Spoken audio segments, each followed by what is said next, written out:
pergunta se tiver com a câmera aberta, viu, Renato? Câmera Justo. fechada, a gente não. Então, quem quiser bater papo, conversar, tem que botar a câmera para a gente ver quem é. Então, eu vou. Para quem está chegando pela primeira vez, essa aqui é a nossa quinta sessão preparatória para a COP. Estou vendo algumas caras conhecidas, porque eu sei que vocês já vieram nas outras aqui. Então, só recapitulando, essa é a quinta aula. A gente teve a primeira aula, foi sobre entendendo as COPs, história, avanços e desafios. Segunda aula, geopolítica do clima, disputas e alianças em um mundo em transição. Depois a gente teve a aula sobre financiamento climático e justiça para países em desenvolvimento. Depois tivemos a quarta aula, tecnologias de energia renovável e soluções de baixo carbono.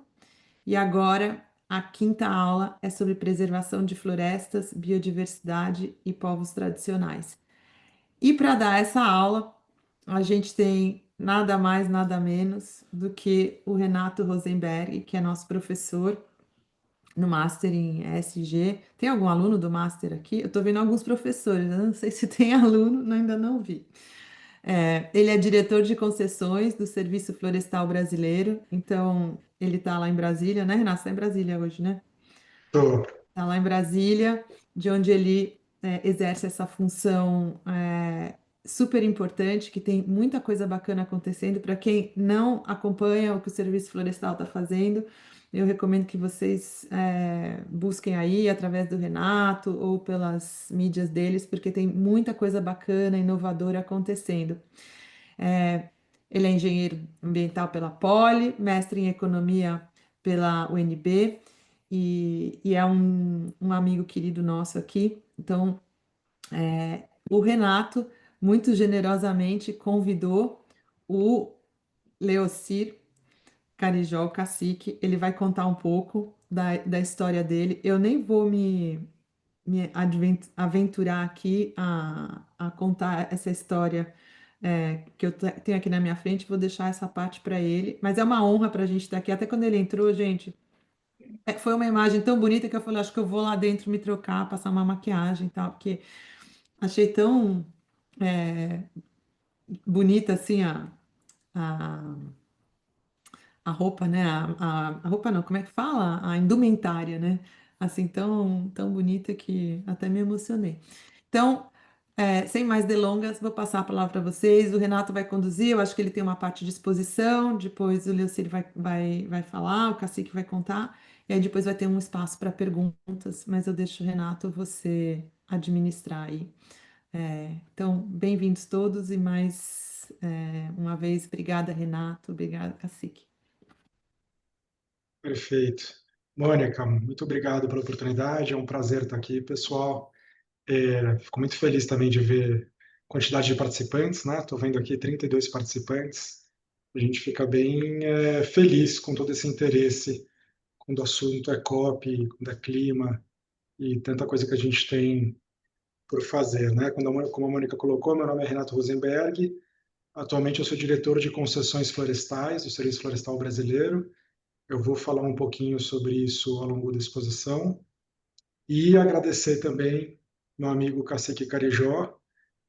A gente já vem trabalhando juntos aí, acho que vai fazer daqui a pouco um ano, 2 anos que a gente trabalha juntos e a gente vai contar um pouco desse processo e depois vou passar a palavra para o Cacique para ele contar um pouco a história dele, um pouco a história da aldeia. Ele é um exímio mas em minha liderança e um contador de histórias incrível. E a gente está deixando bastante tempo no final para a gente debater, discutir, porque são temas que são polêmicos, né? Não tem resposta única para nada, não tem bala de prata. Então a ideia é, na segunda hora, ou nos últimos 40 minutos, a gente conversar com calma e ouvir as dúvidas e as opiniões de todos, tá? Então, eu vou Só organizar minha tela aqui.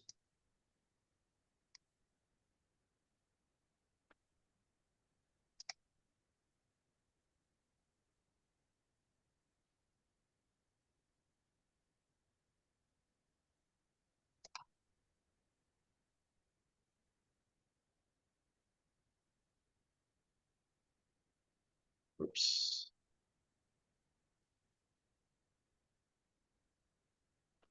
Estão vendo minha tela, né? Florestas, biodiversidade e povos tradicionais. Maravilha. É,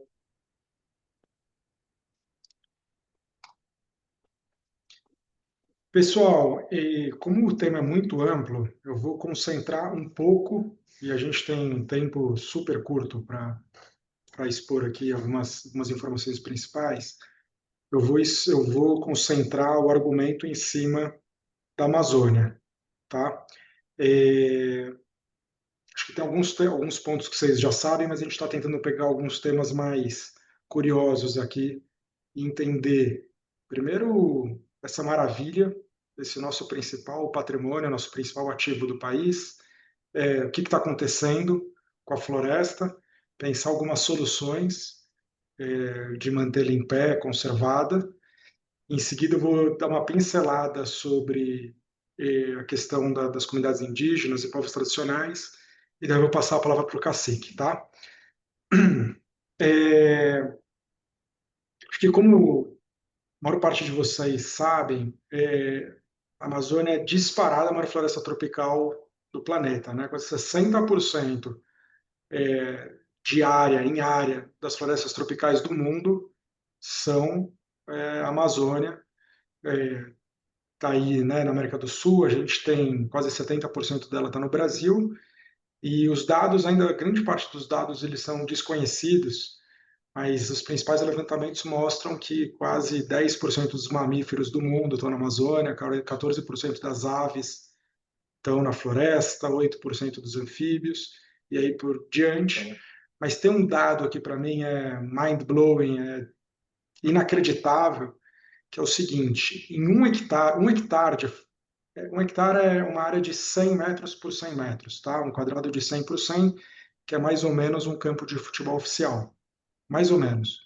Um hectare de floresta amazônica tem mais ou menos a mesma diversidade de espécies de árvores que toda a América do Norte ou que toda a Europa, tá? Então, um pontozinho do mapa na Amazônia tem a mesma diversidade de árvores de toda a América do Norte ou de toda a Europa. É um negócio inacreditável. Tá? Quando eu vi isso pela primeira vez, eu fui atrás dessa informação e a mesma escala de valor. Assim, a gente está falando de 300 espécies na Amazônia, tem 400 e poucas em um e outro continente.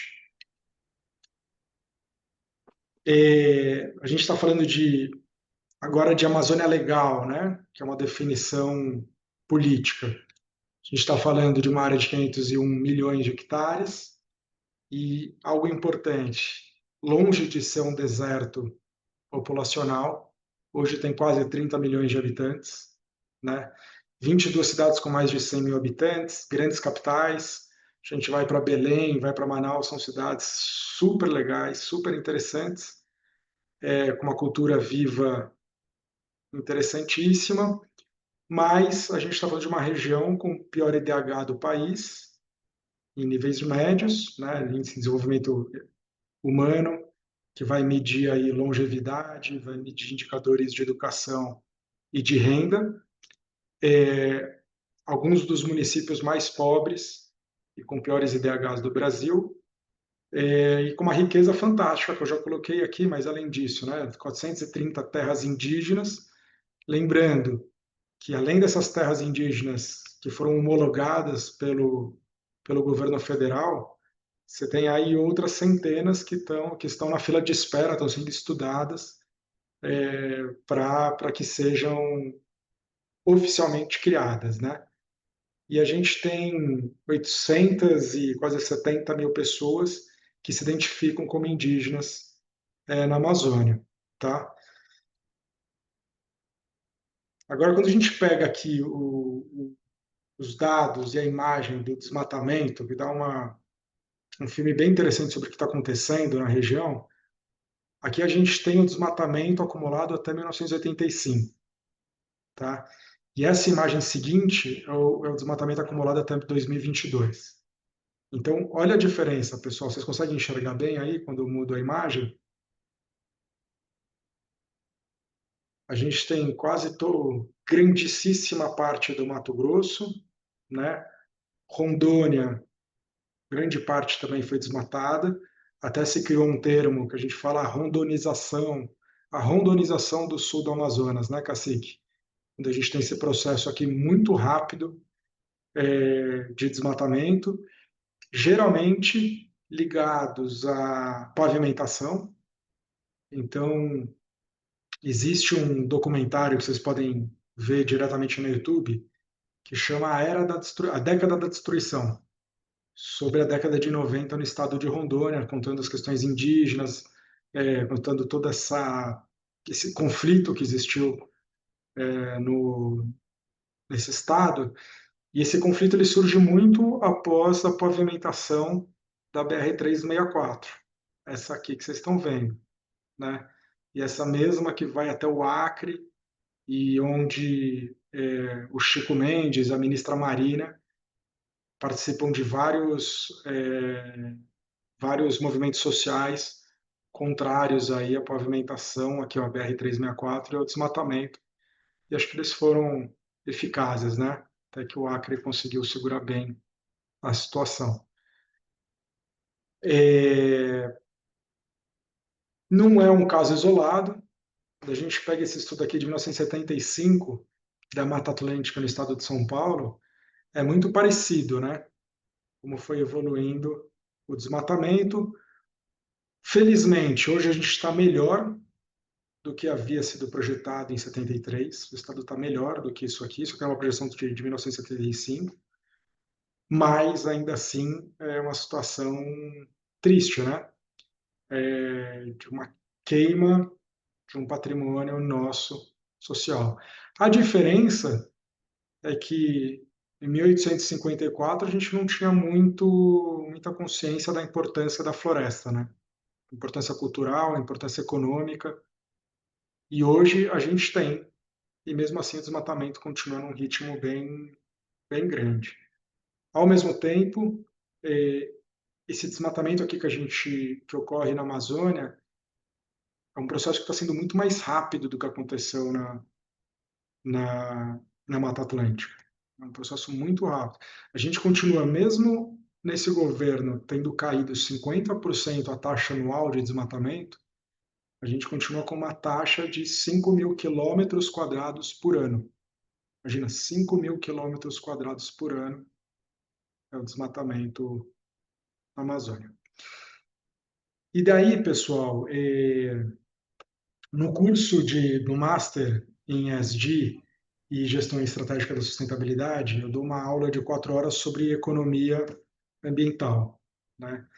E eu vou dar só umas pinceladas em alguns conceitos aqui que eu acho que ajudam muito a entender esse processo no norte do país, tá? O primeiro conceito é de serviços ecossistêmicos. Então, tem várias definições, mas a mais famosa talvez seja essa primeira, as condições e processos por meio dos quais ecossistemas naturais e as espécies que os formam sustentam a vida. Mas existe uma definição mais elegante, Desculpa, mais... Nadina, diz o seu nome completo. Pronto. Oi, desculpa.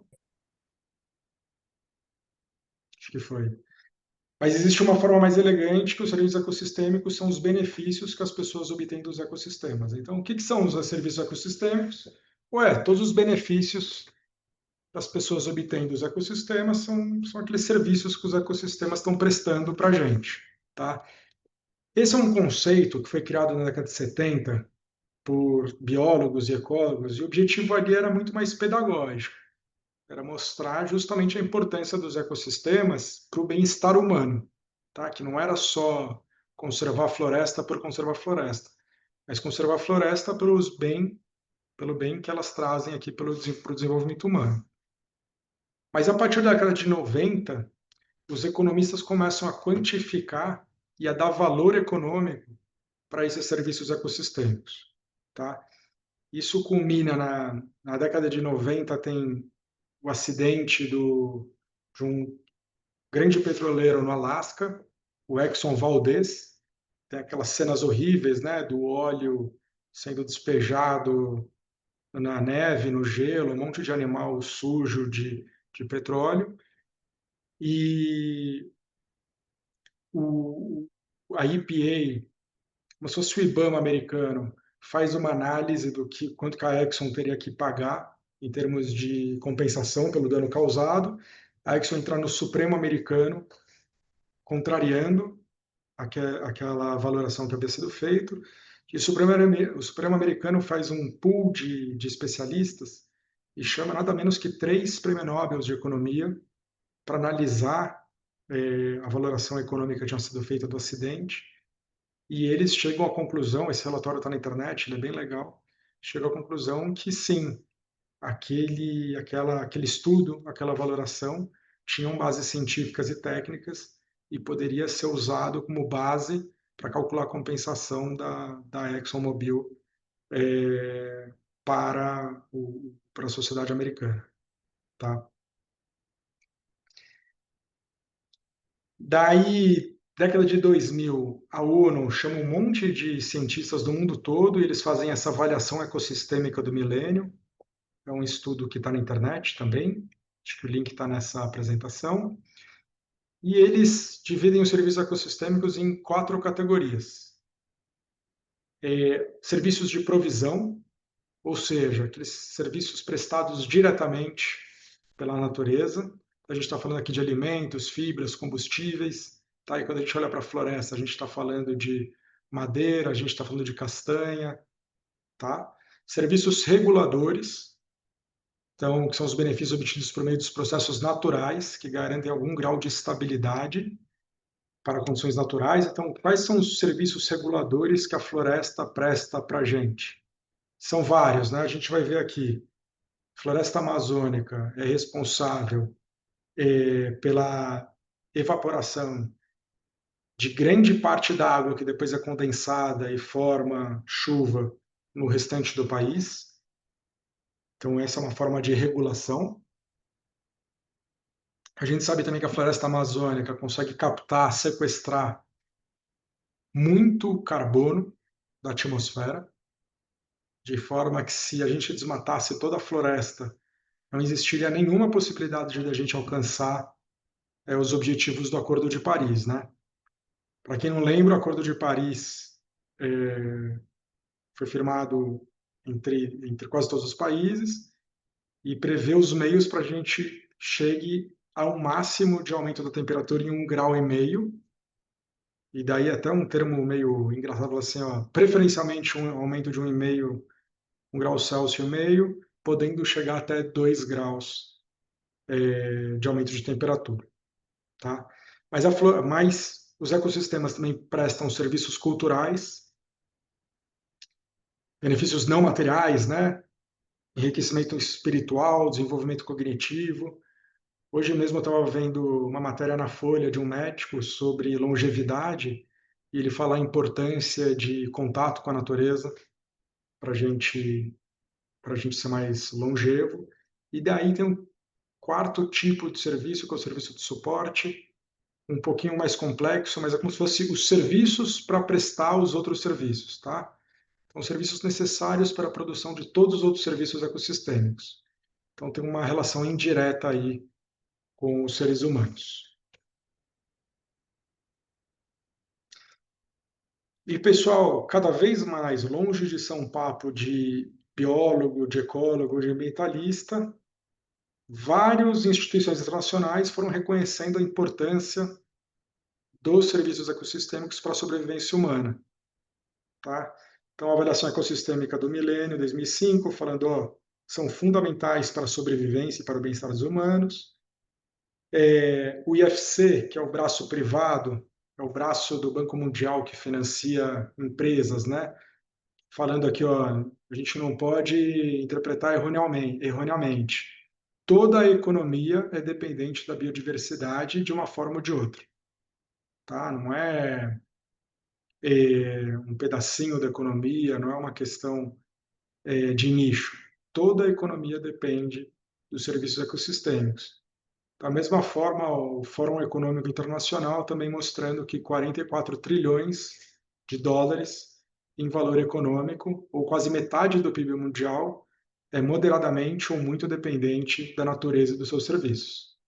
Tá? Então, isso virou um consenso entre organizações públicas e privadas. No entanto, pessoal, esse estudo que foi feito pela ONU em 2005 mostra alguns dados que são alarmantes, né? Eles vão mostrar que isso em 2005, 20 anos atrás, estamos sem ser muito pessimista, depois eu vou falar as soluções um pouquinho para esses problemas, mas provavelmente a gente está com esses dados piores hoje do que quando esse estudo foi publicado, mas eles diziam que 60% dos serviços ecossistêmicos a gente está consumindo de uma maneira insustentável. Mais ou menos 20% dos corais do mundo já foram perdidos, mais ou menos 35% dos mangues, idem. Né, entre 10% e 30% dos mamíferos, pássaros e anfíbios estão em estado de extinção. E em mais de 50 países do mundo, as florestas foram completamente eliminadas. Daí, pessoal, eu vou puxar um pouco a sardinha de novo aqui para a Amazônia, tá? Deixa eu fazer uma pergunta até aqui. Alguma dúvida, algum comentário?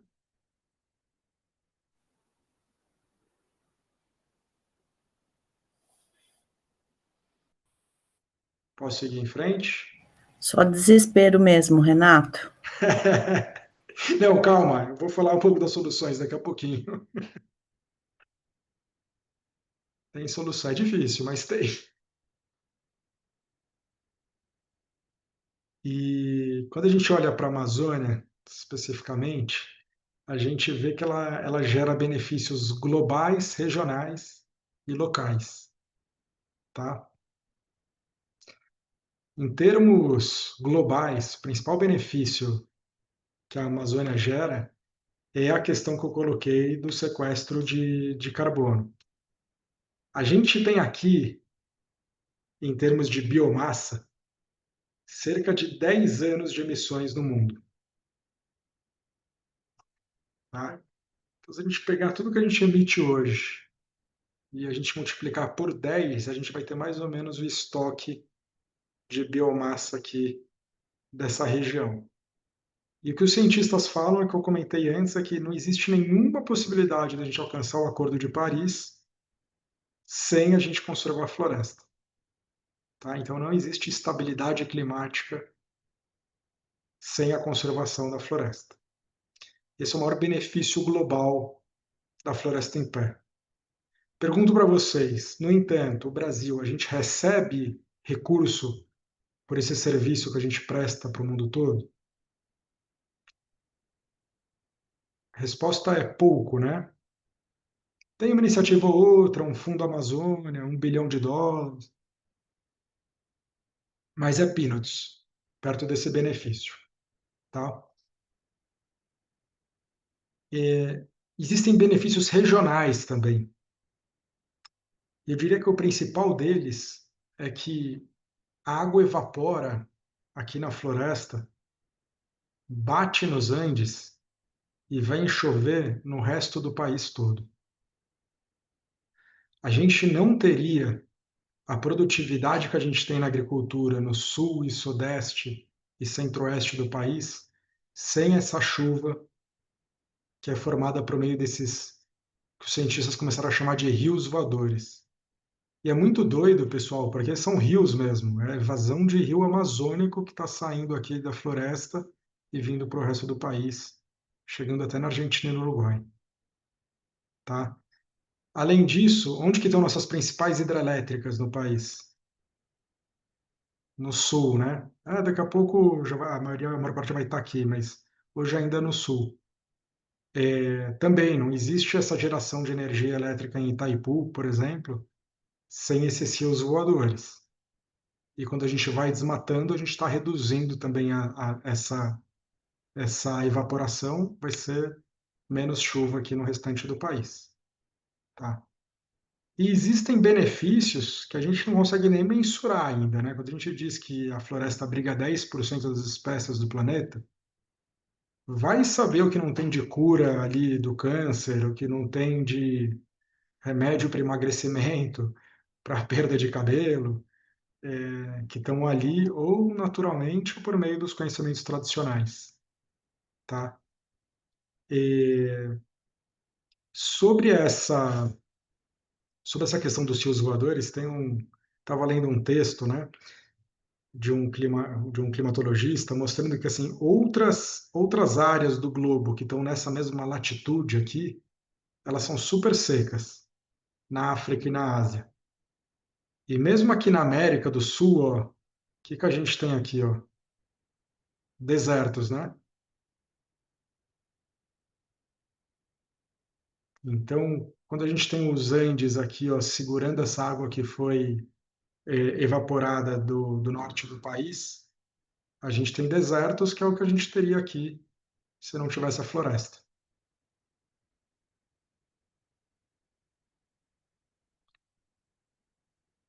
E, pessoal, alguém pode argumentar, bom, mas a gente desmata para ter benefícios, né? Quem desmata está tendo benefícios.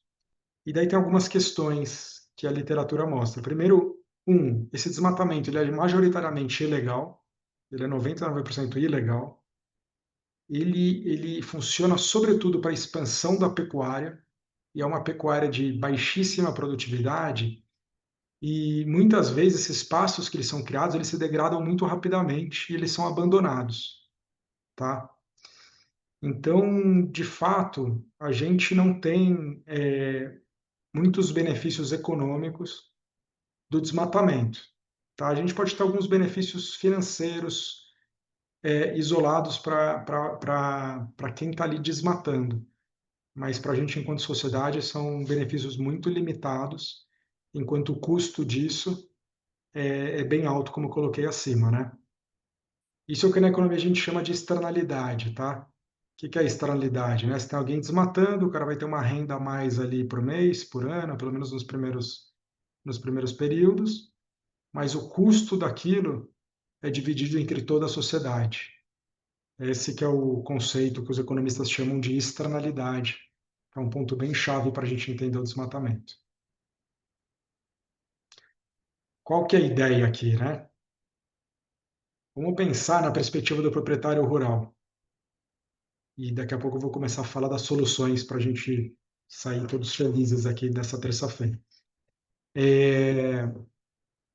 Então, você tem uma área conservada que gera um tanto de benefício. A gente viu aqui, né, os benefícios para o mundo em termos de carbono, para o Brasil em termos de regime de chuva, e gera alguns benefícios para o proprietário da terra, tá?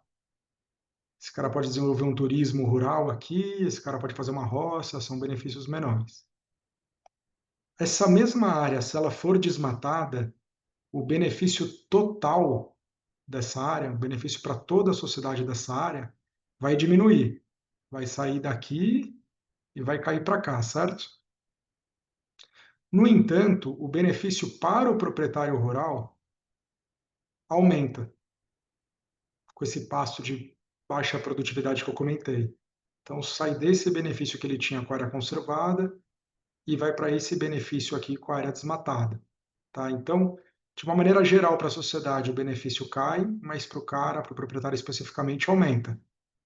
Pensando numa lógica privada, o que esse cara vai fazer, pessoal? O que esse proprietário vai fazer?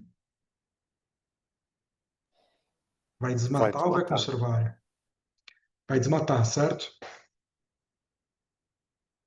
E daí eu vou perguntar para vocês, o que a gente pode fazer? Isso que a gente está chamando de externalidade aqui, né? É a ação de um agente que está afetando um terceiro, no caso o resto da sociedade, sem a devida compensação. Mas o que a gente pode fazer para evitar essa situação aqui? Ideias? Sugestões?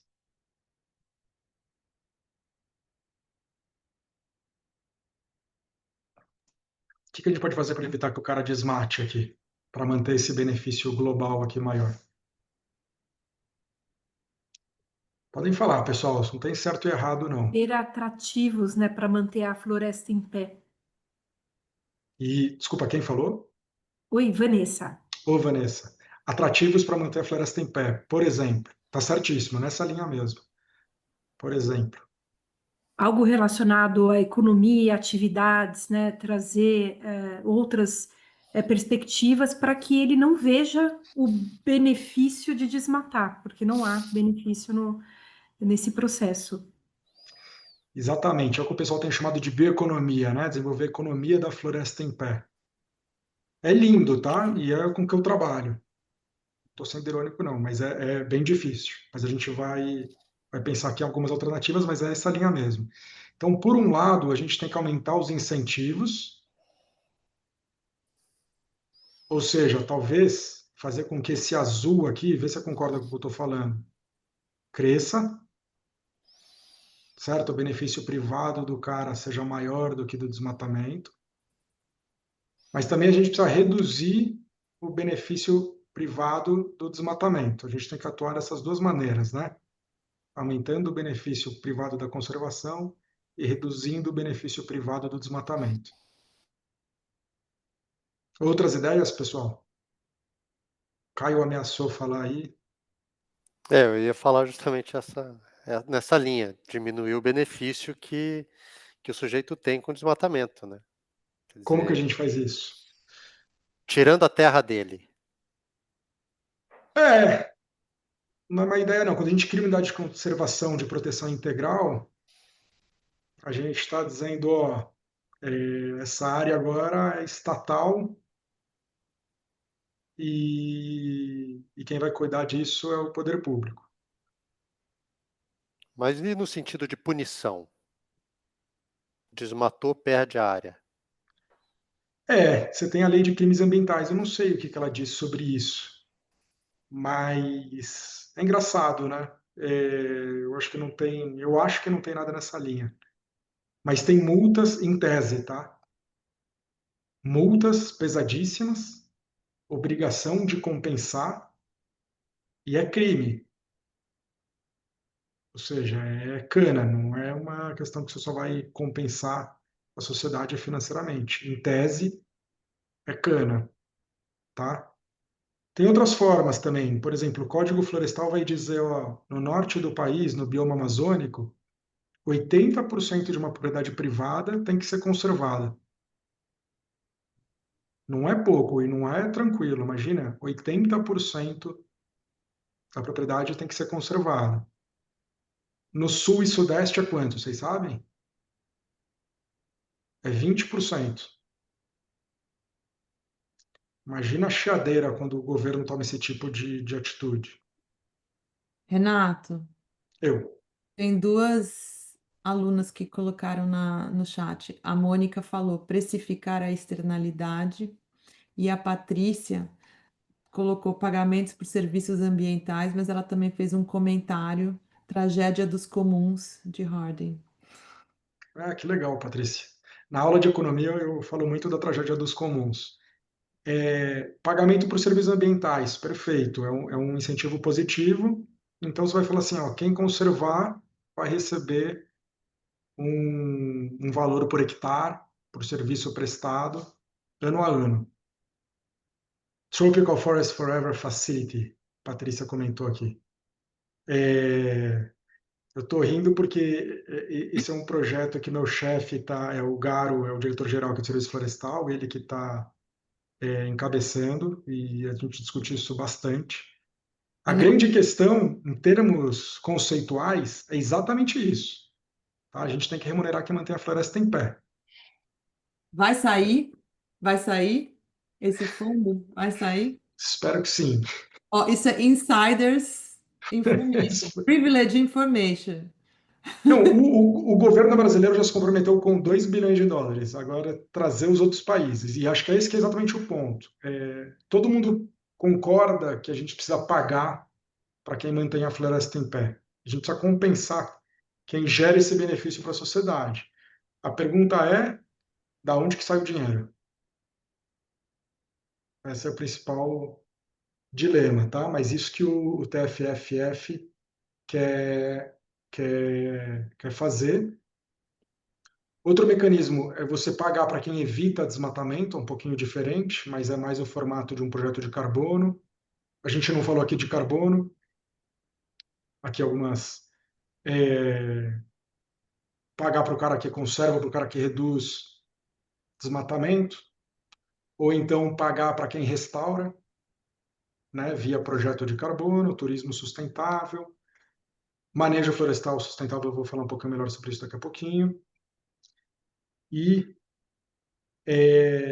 Patrícia, é exatamente o caso da tragédia dos comuns, mas eu nem vou entrar aqui para dar tempo para a gente não perder as histórias do cacique para a gente debater na aula, tá? Mas é exatamente isso. Daí uma frase da Marina Silva, que a gente vai conter o desmatamento quando manter a floresta em pé for mais rentável, mais vantajoso que ela derrubada. Daí eu falei do manejo florestal sustentável, com isso que eu trabalho. Tá? Como diretor de concessões, a gente pega grandes áreas da Amazônia, inclusive esse projeto que eu trabalhei aí que a gente está trabalhando junto com o Cacique. E qual que é a ideia do manejo florestal sustentável? É você pegar 1 hectare de floresta que tem cerca de 200 árvores adultas e você permite que o privado, que o cooperador, ele corte 5 a 6 árvores durante 30 anos. Então, no ano 1, o cara vai cortar 5 a 6 árvores e depois disso essa área vai ficar 30 anos parada. Tá? Com isso, com essa receita, ele vai ter uma série de obrigações, entre elas, conservar a área como um todo, gerar benefícios locais, transferência de renda mesmo, de desenvolvimento de projetos sustentáveis para as comunidades. Além disso, vai gerar emprego e renda, o que é algo super importante no norte do país, onde a gente tem uma taxa de desemprego muito alta, em um ambiente formal, monitorado, controlado.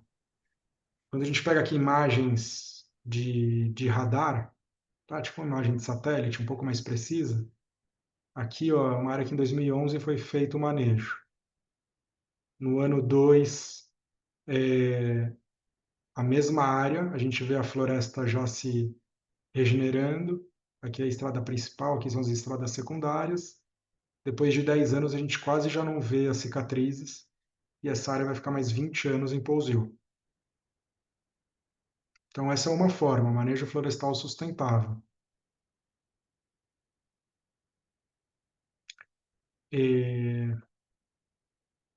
Deixa eu mostrar um vídeo curtinho para vocês. 30 segundos.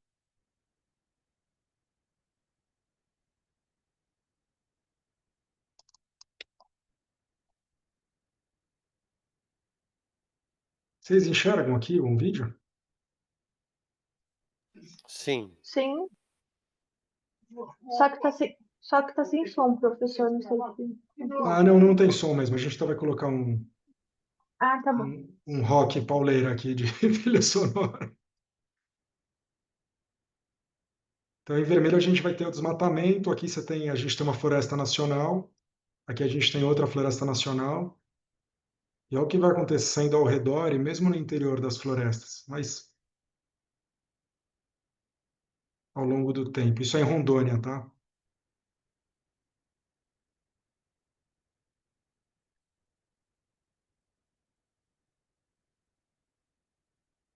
Então, assim, pessoal, a pressão é grande, mas solução tem, né?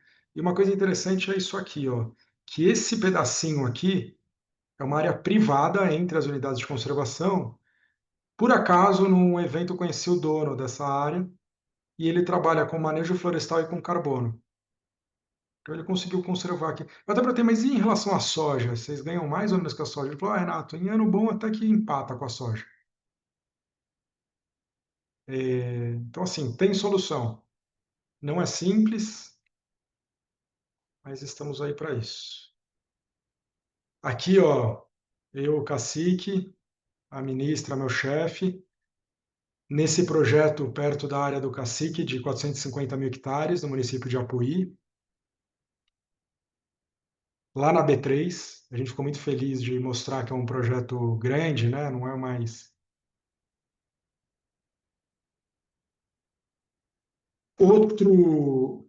Outro tipo de projeto são os projetos de carbono. Tem alguém aqui que trabalha com carbono ou não? Então, a ideia por trás de projeto de carbono são duas principais, tá? Uma é você mostrar, os projetos de RED, é você mostrar que numa determinada área, com as suas ações, você consegue reduzir a tendência de desmatamento. E daí, qual que é a dificuldade desses projetos, em termos metodológicos, né? Você vai comparar o que aconteceria com essa área com o seu projeto e sem o seu projeto. Você vai tentar argumentar que, ó, sem o meu projeto, o desmatamento vai ser de 1% ao ano e, com isso, iria emitir X mil toneladas de CO2 na atmosfera. Mas, com o meu projeto, eu vou contratar time de campo, eu vou fazer acordo com as comunidades, eu vou colocar fiscalização, etc. e tal, e com o meu projeto eu vou reduzir o desmatamento. Com essa redução do desmatamento, essa diferença em termos de emissão, eu vou certificar isso e vou vender no mercado voluntário. Tá? Esses são os projetos de RED. Qual que é a grande dificuldade metodológica? É que você está comparando a realidade, né? A realidade do que aconteceu com o que iria acontecer sem o projeto, e daí você sempre abre para uma série de subjetividades, e daí vira um debate eterno sobre o que iria acontecer sem o projeto naquela área. Tá? Então, quem está gerando o projeto vai dizer, sem o projeto, o desmatamento iria explodir. Aí você olha no mapa de satélite e fala, não sei se iria explodir, será uma área mais ou menos bem protegidinha ali do estado do Amazonas. Tá? Daí tem uma matéria do Guardian, The Guardian, o jornal britânico, falando, os projetos são todos picaretas. Na verdade, eles não reduzem desmatamento. E daí o preço do crédito desses créditos de carbono foram lá para baixo, as empresas quebraram e tal. E eu sou meio termo. Como todo o setor da economia, tem projeto sério, conheço projetos bem sérios, tem projeto picareta, tem bandido, né? Mas a gente não pode simplesmente jogar todo esse mecanismo no lixo. A gente, como sociedade, como poder público, a gente tem que traçar o difícil caminho de diferenciar o que é sério do que é picareta. O segundo tipo de projeto é o que a gente chama de ARR, que são os projetos de restauração. Então, aqui é um projeto nosso também, que a gente vai lançar em breve, é a Floresta Nacional de Bom Futuro, também em Rondônia, que ela foi toda desmatada. Isso aqui era tudo a Floresta Nacional de Bom Futuro. E agora a gente está fazendo um projeto, separando isso em 2 lotes, cada empresa vai ter que investir cerca de 300 milhões de reais em restauração, muito dinheiro. Para quem trabalha com infraestrutura não é muito recurso, né? Mas na área ambiental talvez seja o maior projeto do Brasil. Ele vai ter que restaurar e vai ter que conservar essa área e vai ficar com os créditos de carbono. Então, quando a vegetação está crescendo numa restauração, vai absorvendo o CO2, né, gás carbônico da atmosfera. Daí você calcula quanto isso gera de tonelada de crédito de carbono. Desculpa, quantos créditos de carbono? Cada crédito de carbono representa 1 tonelada sequestrada. E você vende isso no mercado. Quem está muito interessado nisso são as Big Techs, né? As empresas americanas, porque com essa história de IA e tal, elas estão cada vez emitindo mais, estão gastando mais energia, e elas têm que dar uma resposta aí para a parte dos consumidores. Tá? Renato, Pessoal, deixa eu fazer uma pergunta. claro. Desses 300 milhões, qual é o retorno que eles preveem ter? E em quanto tempo, assim? Então, esse é um pepino. Você fez a pergunta De 300 milhões. de 300 milhões. Qual que é o pepino? Ah, Primeiro é o seguinte, você só vai gerar esses créditos na medida que a floresta for crescendo, né? E restaurar demora muito para a floresta crescer.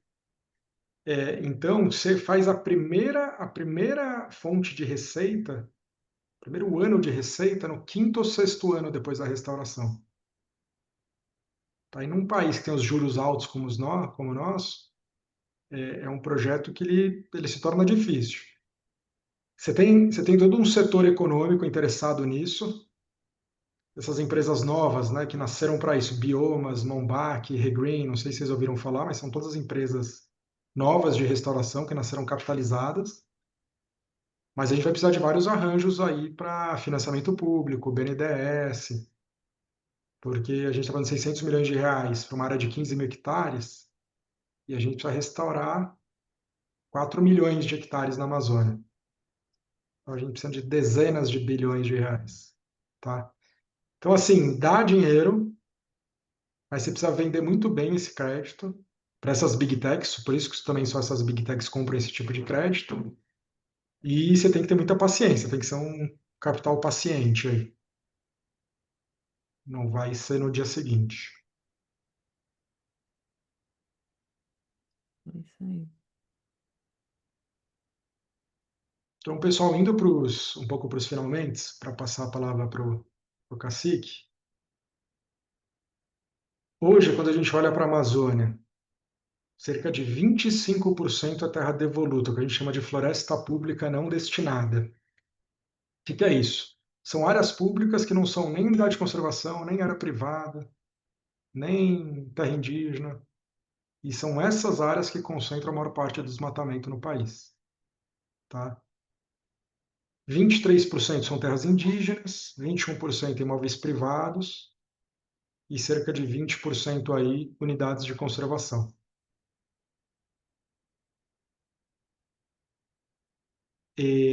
Tem um estudo que está aqui na bibliografia, que é Fatos Amazônia 2030, com um monte de mapa e dados, bem gostoso de ler, bem interessante. Esse aqui é um mapa do ISA, do Instituto Socioambiental, mostrando aqui o que é terra indígena, unidade de conservação, etc. e tal. A gente tem aí 425 terras indígenas no norte, 115 milhões de hectares, tá? Daqueles 500 que a gente comentou no slide 1. Por isso dá 22,5%. Uma coisa interessante, né, Cacique? Quase 90% em área das terras indígenas estão na Amazônia Legal. E isso mostra muito que as terras indígenas fora da Amazônia Legal são extremamente pequenas.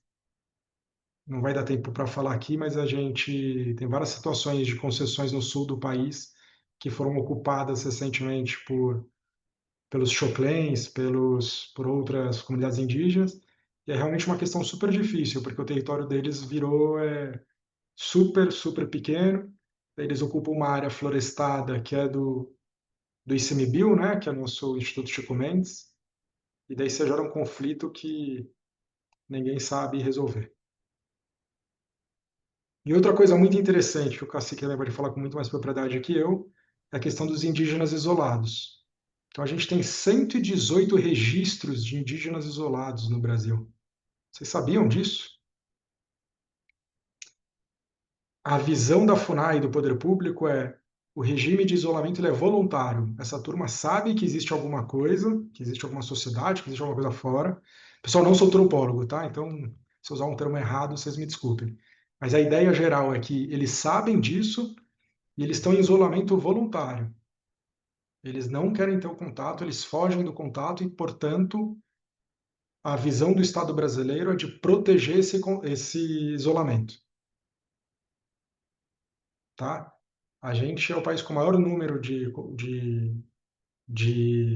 seres humanos indígenas isolados, principalmente nessa região aqui na divisa com o Peru, mas a gente tem relatos de primeira pessoa, o Cacique vai poder falar, mas estava falando com a turma da FUNAI recentemente em Humaitá, e eles mostraram vídeos de uma família que bateu num centro avançado da FUNAI, bateu lá e a FUNAI chamou um monte de linguistas pessoas que falam aí 15 línguas diferentes, um pouquinho de cada, não reconheceram a língua dessa família e ninguém sabe exatamente da onde vem, por que vem. Eu vi vídeos e fotos dessa família, eles não podem enviar, mas puderam mostrar, tá?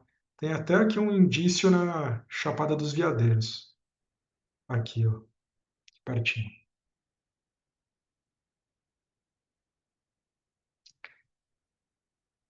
Pessoal, coisas positivas.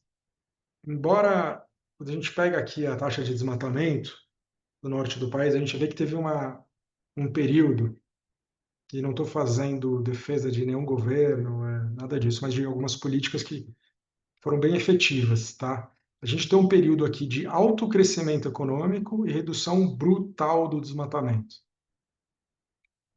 Depois a gente entra numa espécie de platô, depois tem um aumento do desmatamento, agora nos últimos anos caiu 50%, tá?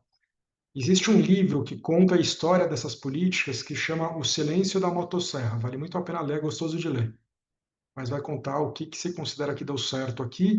E tem política pública, tem ONGs atuando na moratória da soja, moratória da carne,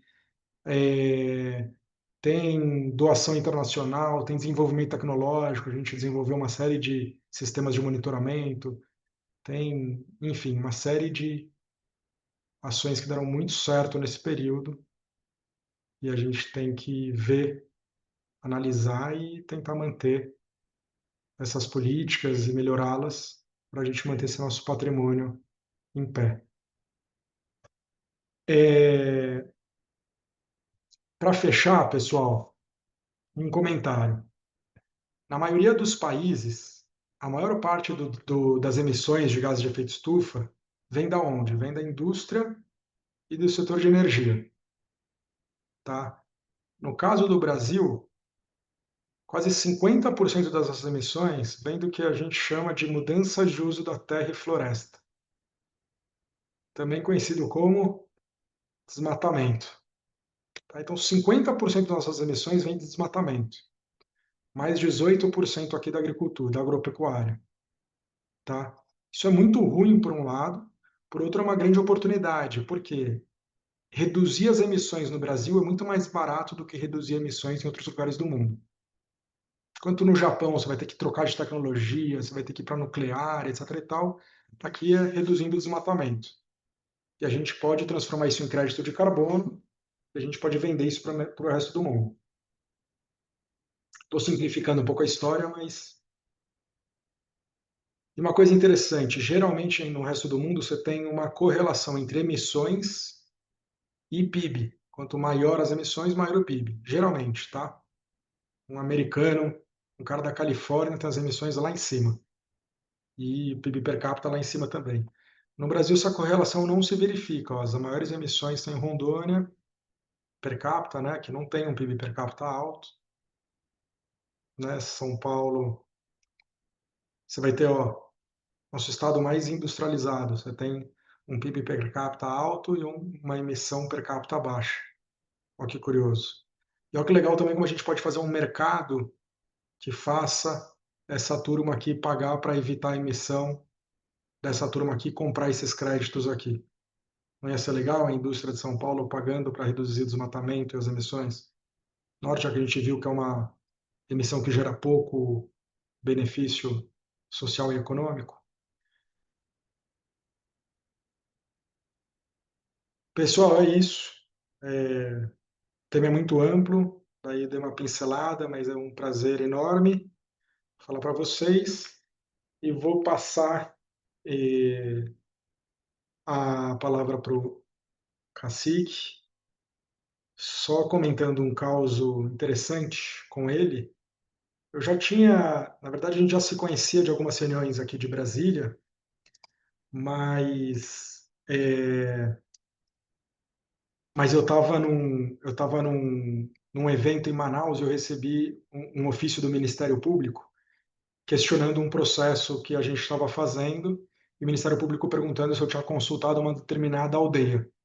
E daí tinha um cacique a três cadeiras de mim, e eu fui falar com ele e falei, cacique, por acaso você conhece essa aldeia aqui? E era o cacique Carijó, ele falou, é minha aldeia. Eu falei, sério? Preciso muito falar com você, então, porque o Ministério Público está indo para cima da gente por causa desse projeto. E daí a gente sentou e conversou um monte, discutiu um monte, né? E desde então a gente está se apoiando aí nesse projeto de Jatuarana. Cacique, obrigado aí pela presença. Fique super à vontade. Sei que você é um ótimo contador de causos. A palavra está contigo, tá?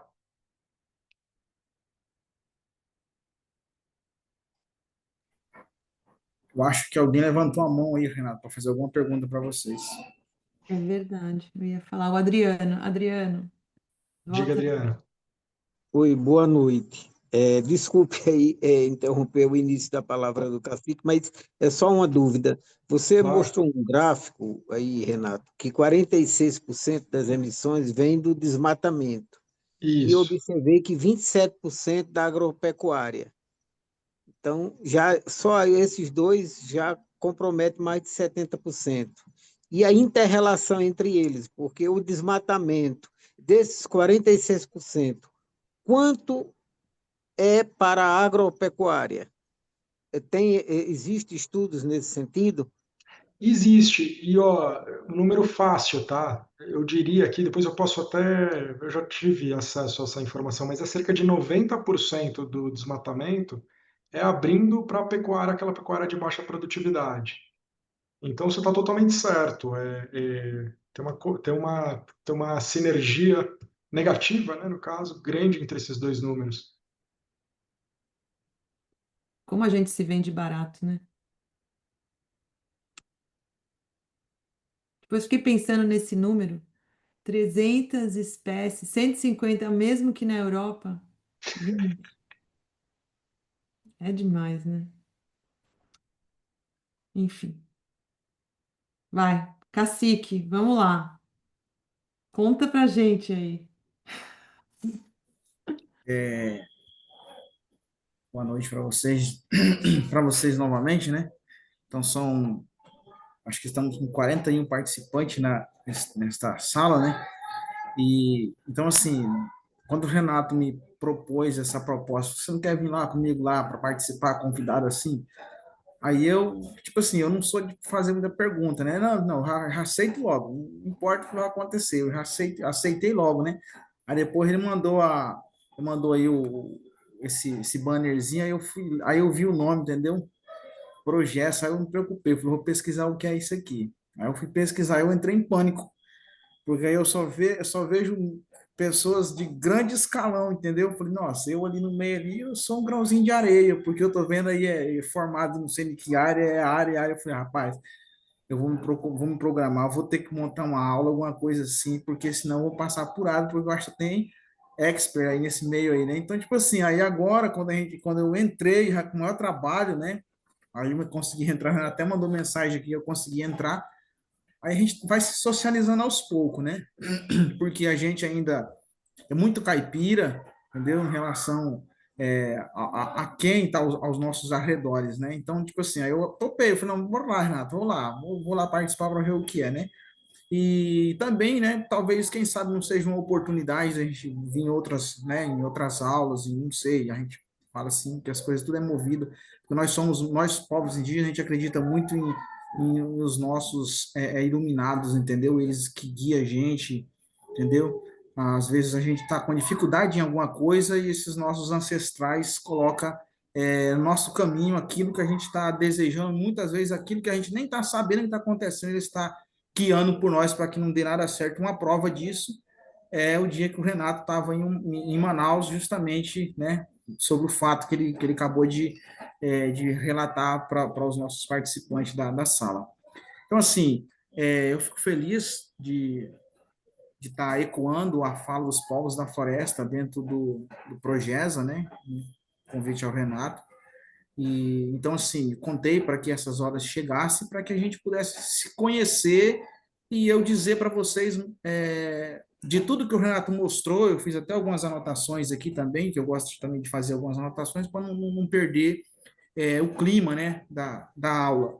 Então, assim, de tudo que o Renato mostrou, eu vivo diariamente, entendeu? Eu vivo desmatamento, eu vivo a grilagem de terra, eu vivo aqui as queimadas, eu vejo parente indo com vida e voltando morto por proteger e defender a floresta.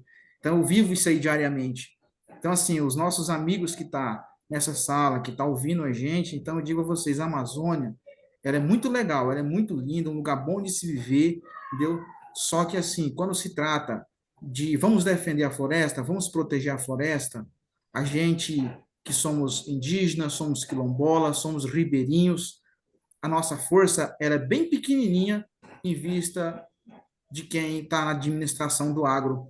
Então, assim, somos violentados, aliciados, entendeu? Então, nós passa momentos conflituosos dentro dos nossos territórios. Então, eu venho numa sala de aula, né? Mostro ali dados embasado em estatística, entendeu? Falando, vocês aí, né? Cada qual na sua cidade. Então, vocês estão dentro do escritório, nunca viajaram para dentro desses territórios. Eu passar, vamos dizer, vou passar ali um mês com esses povos para nós conhecer a realidade deles. Então, assim, em papel, em teoria, é uma coisa, né, Renato?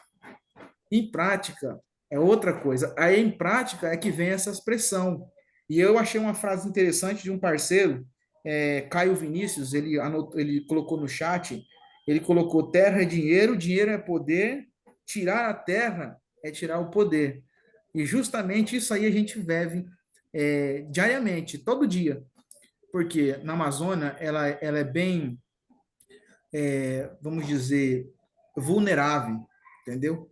Porque hoje o ribeirinho, às vezes ele tem uma terra, mas aí vem o quê? Vem o grande do agro, alicia o pequeno, esse ribeirinho, essa família tradicional, enfim, esses que moram lá, e pagam um valor a menos do que é válido do seu território. Então, ele comprou o território, uma grande parte que a família defendeu há milhares de, há milenar, século, entendeu? Então, ele vai lá, ele entrega a sua propriedade ao agro. Então, ali, o que acontece? Essas parcelas vão só aumentando. Eu compro uma terra hoje de um valor, porque hoje em Rondônia eu vendo por um preço, eu vendo lá 120 mil o alqueire, entendeu? É 120 mil reais o alqueire. Eu chego aqui no Amazonas, eu compro um alqueire a 5 a 10 mil reais. Então, vocês fazem aí uma matemática, entendeu? Com 120 mil reais lá em Rondônia, e eu pago a 10 mil o alqueire no Amazonas. Então, quanto é que minha parcela não vai multiplicar? Então, eu vou crescer. De um alqueire em Rondônia, eu consigo fazer aqui 12, entendeu? Consigo fazer 40, enfim, a quantia de grana que ele trazer, ele consegue um poder. Então, justamente, o Vinícius, ele colocou uma frase super assim, poderosa, entendeu? Em relação ao poder. Então, assim, é a ganância, entendeu? É a exploração de madeira ilegal dentro do território, é a abertura de estradas ilegal, escama de peixe, enfim, então gera um problemão grande para nós que somos povos tradicionais, porque a gente vive um equilíbrio ecológico com a natureza. Se a gente hoje desmata, a gente desmata hoje um alqueire, entendeu? Um alqueire, ou seja, uma hectare, 100%, para 13, para 20 famílias, o ano que vem nós já não trabalhamos nessa área mais. Nós já vamos para outra área. E essa área aqui é como se fosse assim, é uma concessão florestal. Nós trabalhamos hoje aqui, nós deixa aquela UMFzinha para nós, passamos para uma segunda parte. Então, quando a gente finalizar os 12 meses, lá atrás, aquela primeira derrubada que a gente fez, ela já cresceu, ela já se fortaleceu, e a gente volta a trabalhar nela e a gente faz essa rotatividade. Então, a gente vive um equilíbrio com a natureza. A gente sabe onde é que estão as plantas medicinais, a gente sabe quais são as águas sagradas para cura espiritual. A gente consegue se conectar, entendeu? Os nossos ancestrais através da floresta. Enfim, então são inúmeros benefícios que a floresta traz para os povos indígenas. E temos os nossos alinhados, né? Que são aí os ribeirinhos, os quilombolas. Embora no Apuí nós não tenhamos quilombola, mas nós temos os ribeirinhos que são os nossos aliados. Então, estou vendo aqui no chat, né? Os próprios parentes Pataxó passa por essas afrontas, né? Enfim, uma série de consequências para nós que somos povos indígenas. Então, a gente hoje, nós estamos com a voz, nós passamos 32 anos com a voz calada, A gente não tinha esse poder de dizer, olha, nós estamos aqui, a gente vive aqui. Então, esse direito o Estado violou, porque quando a gente chegava, quando as nossas crianças nasciam, quando os nossos pais chegavam e que iam no próprio cartório da cidade para poder dar um nome, não, queremos colocar o nome do nosso povo. O cartório dizia, aqui não, aqui vocês não podem fazer isso não. Se vocês querem fazer isso, vocês voltam para a terra de vocês. Aqui é do nosso jeito, aqui nós coloca da Silva, nós coloca de Souza, nós coloca Teixeira, é do nosso jeito. Então, nós como os povos indígenas, sendo minoria, a gente aceitava essa afronta do próprio Estado. Mas, com o passar dos anos, a gente tomamos o poder de liderança, né? Eu cheguei aos meus 18 anos, falei, não, tem que lutar pelo meu povo. Esse negócio não pode viver desse jeito, não pode viver impune, tem que ter um respaldo, a gente tem que fazer valer nossos direitos. E a gente começamos a luta com 3 indígenas. Começamos com 3 indígenas e hoje nós já estamos chegando na casa de 700, entendeu? Então foram 700 vozes caladas. Então, nós não podíamos ficar assim. Então, hoje, eu acabei de receber uma mensagem, entendeu? Hoje nós já conseguimos a primeira família ticuna dentro do município de Apuí, conseguiu mudar toda a sua documentação. Então, para nós, povos indígenas, é um avanço muito grande, Renato. É um avanço para nós, né? Mônica, então, assim, eu fico tão feliz por vir nesse espaço, né? Não sei qual que é o assunto de vocês, a aula de vocês, mas, assim, é uma experiência nossa que a gente vive dentro do território. Porque, assim, você vê as grandes empresas mineradoras, elas vêm e dizem, olha, vamos explorar isso aqui. Nós disse, não, nós temos nosso protocolo de consulta. Não é por aí, não. O caminho não é esse, não. Às vezes, essa própria mineradora, enfim, essa empresa, ela vai lá, alicia os parentes e diz, o cacique de vocês é fraco. O cacique de vocês, ou seja, assim, o cacique de vocês está mostrando resistência. Entendeu? A gente dá essa bonificação para vocês. Então, coloca a própria comunidade contra os lideranças.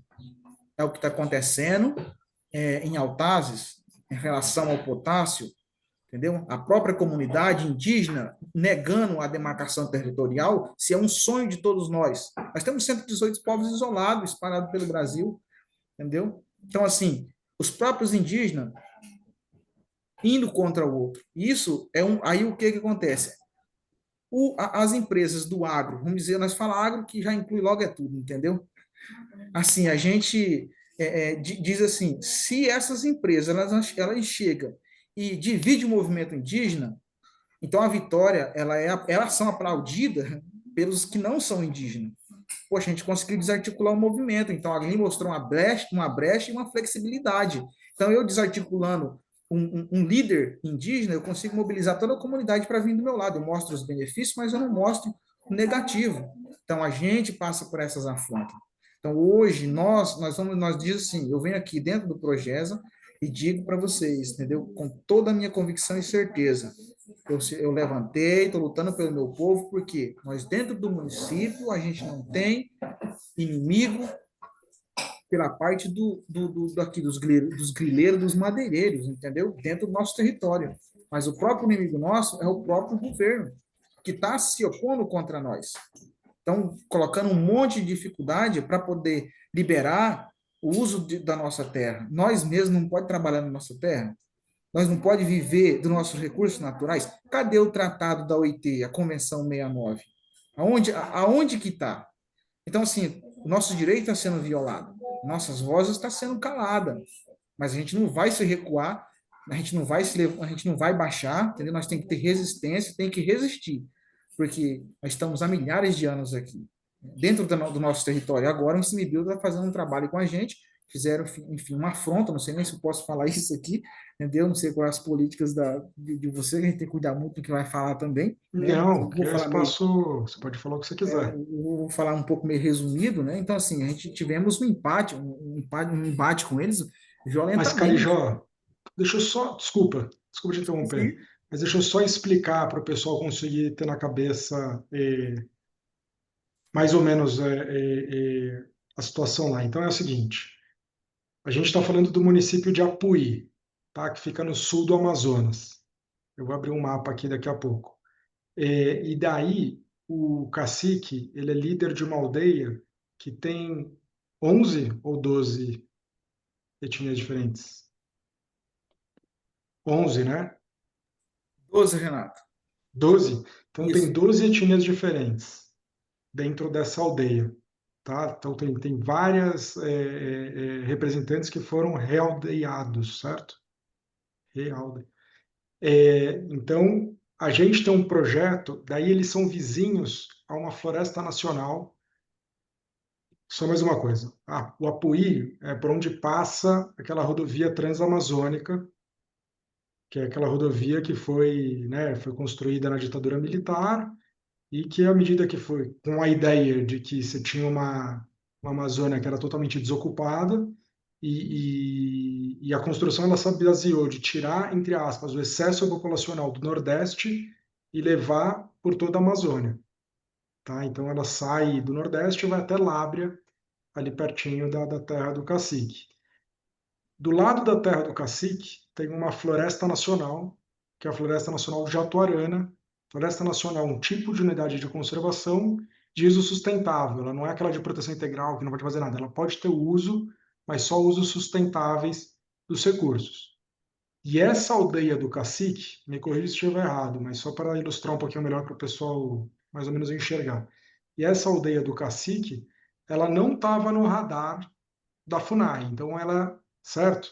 Não estava aparecendo em nenhum mapa da FUNAI, nenhum estudo da FUNAI, que é mais ou menos aquela história que eu contei, que você tem 500 e poucas terras indígenas homologadas, e você tem centenas de terras indígenas que não foram homologadas, estão ainda em fase de estudos, para que um dia vire terra indígena, só que fica tudo meio engargalado na FUNAI, porque é aquela história, no final esses estudos são complexos, FUNAI tem pouca gente, e etc e tal.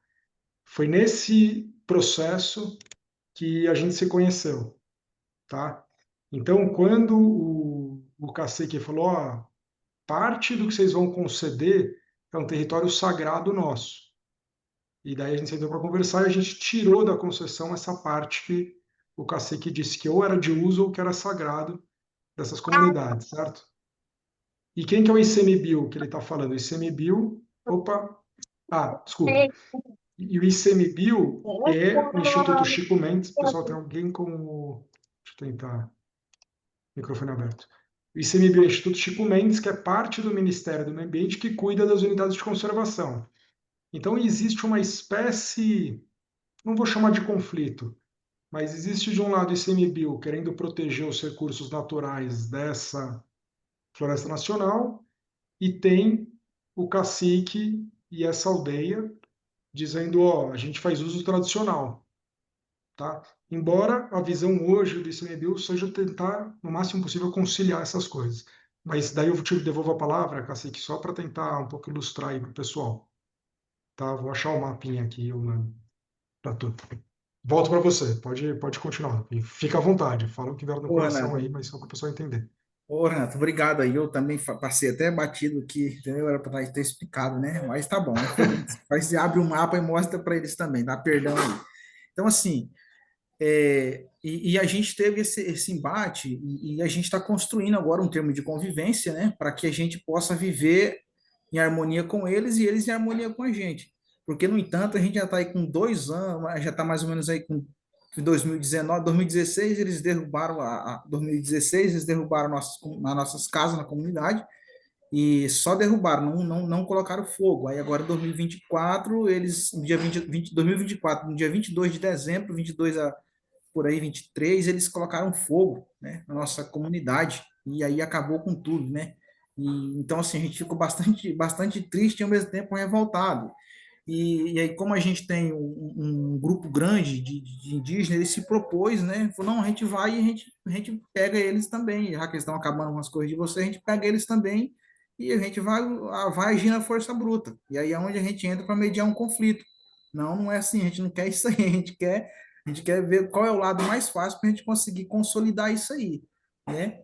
E a gente está chegando nesses acordos, a gente está conseguindo dialogar com eles, entendeu? Porque eu tinha o ICMBio como um dos maiores inimigos meu e da comunidade. E a comunidade vem com a gente, né? Só que com o passar dos dias vem dizendo, a gente não somos inimigos de vocês, a gente é amigo de vocês. Mas essa conversa mudou, essa história só teve essa mudança com a vinda, eu vou até falar o nome do cara aqui, Renato, do cara aqui que você entendeu, Fernando Merloto, procurador procurador federal do MPF. Ele esteve aqui, né? Falou, não, o caminho é esse aqui. Entendeu? Então, assim, diariamente a gente está trocando figurinha e dizendo, não, o caminho está sendo por aqui, então ele está acompanhando, eu recomendou a FUNAI está fazendo o trabalho dela e ele está todo dia em cima, entendeu? Não, cara, é o seguinte, manda mensagem e vai me atualizando todo dia do que está acontecendo, porque eu quero que vocês vivam dentro da comunidade, porque os órgãos de proteção, ele tem que proteger, mas eles não podem também acabar com que vocês, porque não é da alçada deles, entendeu? Então eles têm que ter um respeito por vocês. E a gente está mantendo esse compromisso, né? A gente quando fizeram a concessão, entendeu? O próprio, antes do Renato, o Master Gun, eu chamo o cara, ó, o que é que nós pode fazer para ajudar vocês e para vocês ajudar a gente na concessão florestal? Então seria assim, respeita o nosso limite, nós respeito de vocês. Esse foi da nossa palavra. E a gente manteve, entendeu? E aí entrou o Renato, fez um trabalho, está fazendo um trabalho bacana com a gente, só que daí pelo outro lado, o órgão de proteção está querendo bagunçar, entendeu? Então, assim, fica ruim para a gente, né? Que a gente, sendo povos indígenas, a gente não é desse tipo de situação. Então, agora, dia 30 de outubro, a gente mobilizamos o ICMBio, FUNAI e o INCRA para vir no território para olhar como é que é a nossa convivência. Para eles virem, vai chamar todos nós, povos indígenas, ribeirinhos, para poder vir eles conversar, explicar, e nós explicar a nossa versão para eles também. Então, assim, ser indígena não é fácil, né? Ser indígena é luta, e essas lutas, nem todo mundo está preparado para isso. Então, nós, como liderança, a gente sofre bastante, a gente tem que consolidar a nossa vivência, é o profissionalismo, é a comunidade, é serviço, às vezes é serviço voluntário, às vezes é viajar, sem dinheiro. Já falei bastante para o Renato sobre essa situação, eu mesmo, tem vezes que eu preciso me aventurar com R$20 no bolso, com R$100 no bolso, andar 800.000 quilômetros para buscar uma resposta, para poder gritar por socorro, né? Então, assim, só que agora, graças a Deus e aí aos nossos aliados que estão chegando e que estão dizendo, não, a gente está com vocês, já começou a clarear bastante o caminho para nós, né? Então, assim, hoje no Sucunduri, a gente viveu uma vida terrível, né? A gente viveu uma vida muito triste.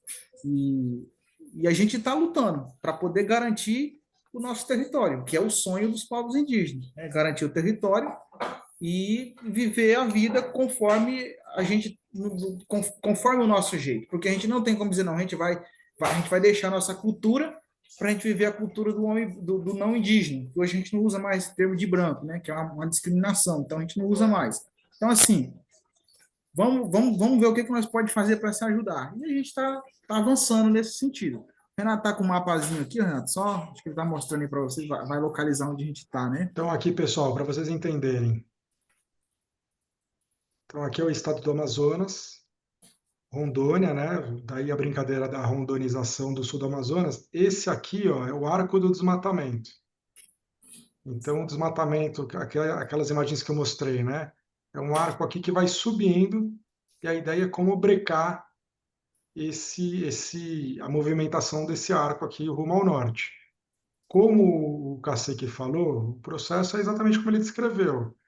O pessoal vai vendendo uma terra aqui por 10 o hectare, compra aqui por 1 hectare. Então, vende a terra aqui, compra aqui, vende aqui. E daí, quando você pega uma terra e desmata, você valoriza muito essa terra no norte do país, né? Bom, aqui está o município de Apuí, é um dos municípios com as maiores taxas de desmatamento do país. Aqui está Socunduri, onde é a aldeia do Cacique. Eu não sei exatamente onde é essa aldeia, Cacique, mas imagino que seja por aqui assim, certo? É por aí mesmo. Tá. Então, por exemplo, quando o Cacique vem para Brasília, ele sai aqui do Sucunduri e vem pegar um avião aqui em Porto Velho, né? Isso dá, geralmente ele sai na quarta-feira à noite, para a gente sai com uns 2, 3 dias de antecedência aí da região dele.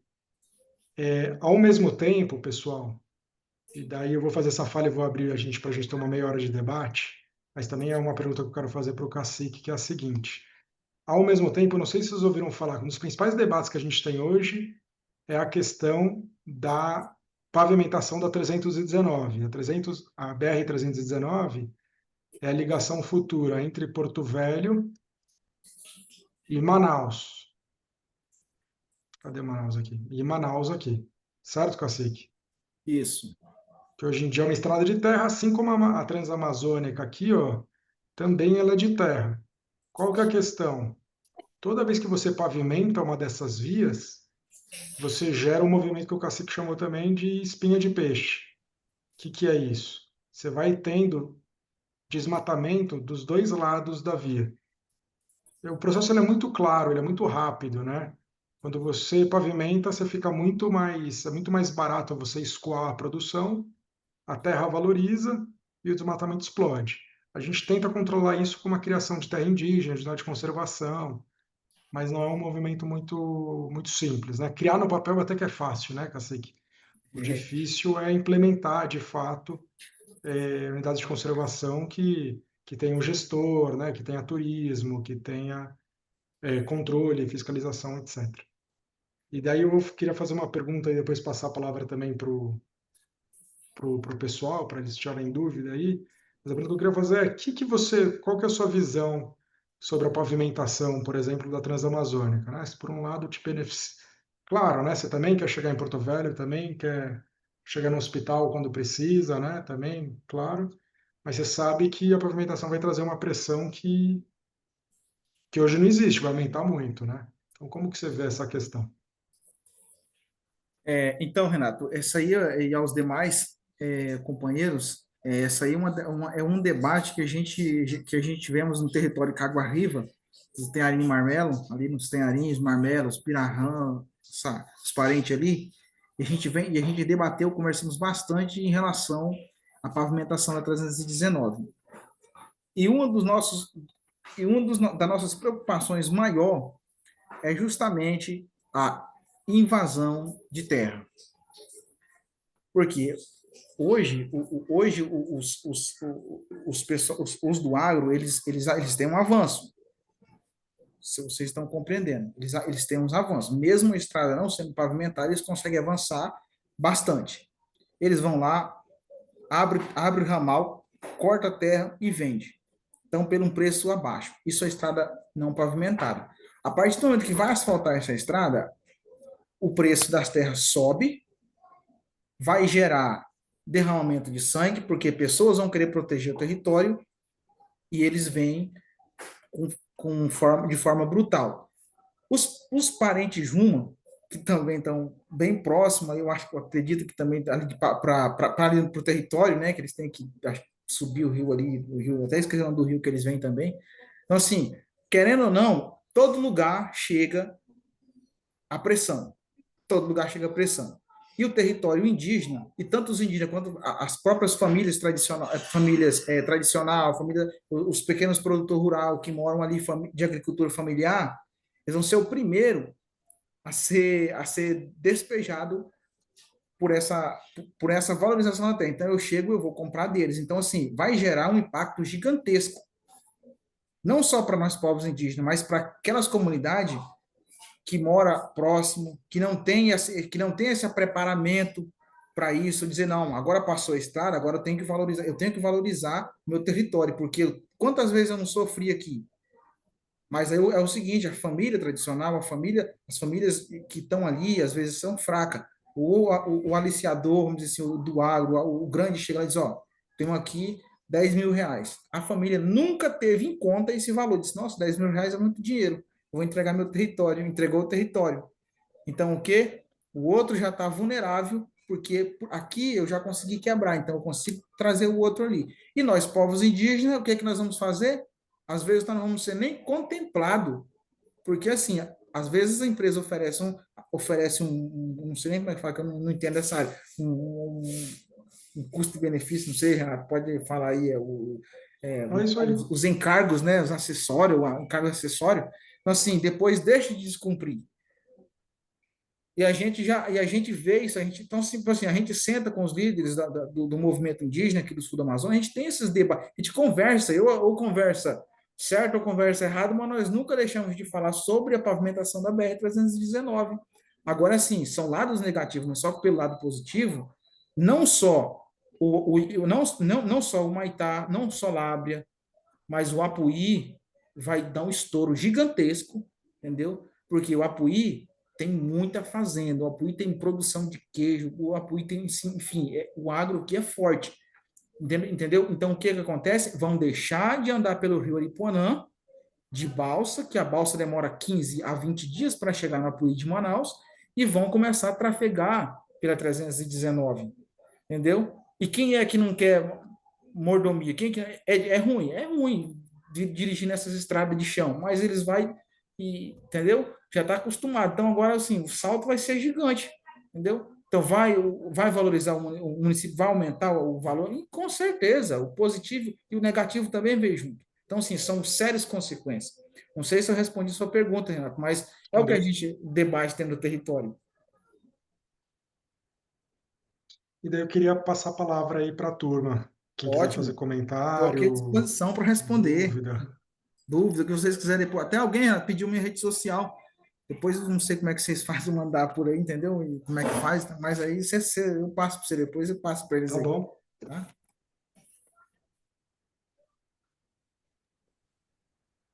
Eu tenho uma pergunta. Eu não resisto. Cacique, sem falar exatamente do conflito e tudo isso, todas as questões práticas e tão tangíveis, né? São questões muito óbvias, tudo isso que você está trazendo, o impacto. Quando você volta para casa, você está em casa agora, né? Você está na sua tribo.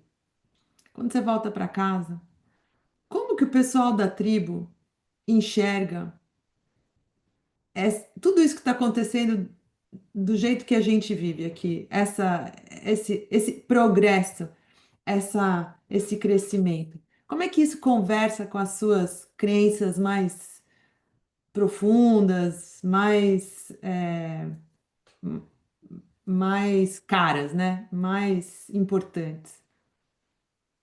É uma pergunta assim meio cultural, não sei, assim, não é uma questão tão, né, prática, mas enfim, queria saber assim, o que vocês conversam quando você chega em casa e conversa com a família, com os seus colegas, o que vocês falam da gente que está fazendo isso? Então, Eles essa é a malucos. parte legal, essa é a parte bacana, entendeu? O que acontece? Assim, quando eu viajo, eu falo, olha, meus parentes, que a gente chama, o indígena, indígena é tudo parente, independentemente de qual etnia ele foi, de qual lugar que ele pode ser lá nos Estados Unidos, lá os Cherokee, enfim, a gente é todo parente, entendeu? Então, assim, quando eu falo, ó, vou para Brasília, vou lá para B3, vou pegar esse exemplo aqui, eu vou lá para B3 porque a gente vai vamos participar do leilão. Então, aí os mais velhos dizem, ó, cuidado, porque nós estamos de olho. Então, enquanto eu vou para lá, os nossos mais velhos faz as preces, faz as orações para que eu vou bem e volte bem, para que eu fique livre de enfermidade, faz a defumação na hora de sair, para fechamento do corpo, enfim, nós usamos a nossa tradição. Aí nós vamos embora. Aí chega lá, agora a gente tem o quê? A gente tem esse negócio aqui, ó, telefone. Esse telefone é toda hora. E aí, meu parente, como é que tá aí? Então, assim, idoso, jovem, criança que já tem, que consegue falar, mandar áudio. Como é que tá aí? Tá funcionando? Tá legal? Tá tudo bem? Aí tá ocorrendo tudo bem? Olha, quando chegar aqui, nós estamos loucos para saber a novidade. Aí fechou, a gente vai embora. A gente aprendeu tudo lá, a gente aprendeu tudo que o não indígena falou lá, que chamou de progresso. Isso aqui é um avanço gigantesco. Aí quando a gente vem, eu tô pegando, Renato, o AB3 aqui só como exemplo, tá? Aí, aí o indígena chega, a gente chega no território. Quando nós chegamos no território, aí vamos fazer uma roda, senta todo mundo, principalmente tardezinha, né? Então, assim, a gente gosta de tomar chimarrão, a gente toma chimarrão e acende uma fogueira, vai comer batata, mandioca, e vamos falar, olha, eu tive lá na B13, entendeu? Lá teve a Marina Silva, lá teve o diretor, lá teve o Renato, que vocês conhecem, e o assunto foi esse aqui, lá o leilão, trouxeram as pastas, e aí todo mundo fica silêncio, entendeu? Tipo assim, uma coisa de outro mundo. e todo mundo ali ansioso, tipo ansioso, né? Olha, e aí o fulano ganhou a UMF1, esse aqui ganhou a 2, e nós aqui, como é que ficou nossa situação? Não, aqui fulano, Brasil Pisos ganhou a UMF4, nossa, mas que legal, o que vai beneficiar nós com isso aqui? Vai chegar energia elétrica para nós? Nós vamos ter uma antena de internet? Nós vamos ter uma casa boa, coberta para nós não molhar de noite? Então, assim, são várias perguntas que gera para nós, comunidade, uma expectativa grande, entendeu? Então, assim, nós vamos ter voadeira, o meu parente, que vai ser bom para nós isso aí? O pessoal vai vir fazer visita, mas quer conhecer esse povo. Só que, ao mesmo tempo, uns ficam calados e dizem, ó, meu parente, cuidado, porque, às vezes, esse progresso pode trazer para nós um massacre muito grande. Então, assim, tem aqueles que têm, vamos dizer assim, uma audácia, né, de assim, empolgação gigante em tudo que vai ser de bom, mas tem aqueles outros indígenas que falam, ó, vamos com calma, porque o caminho, ele é longo e nós pode cansar, então vamos observando onde é que nós vamos pisar para que nós não faça nada errado. Então, assim, eu sou uma figura que represento tanto o lado bom quanto o lado mal, entendeu? Se eu for lá, eu não posso chegar para ele e dizer só um lado bem e deixar o negativo. Então, dizer, ó, vem os positivos, mas o negativo também vem junto e nós tem que, como comunidade, nós tem que estar preparado para lidar com toda essa ação, entendeu? Então, é o que a gente conversa diariamente. Então, assim, tirando agora a questão da B13, assim, como eu peguei de exemplo, o que a gente vê aí fora, assim, o que o povo chama de progresso, a gente chama de morte.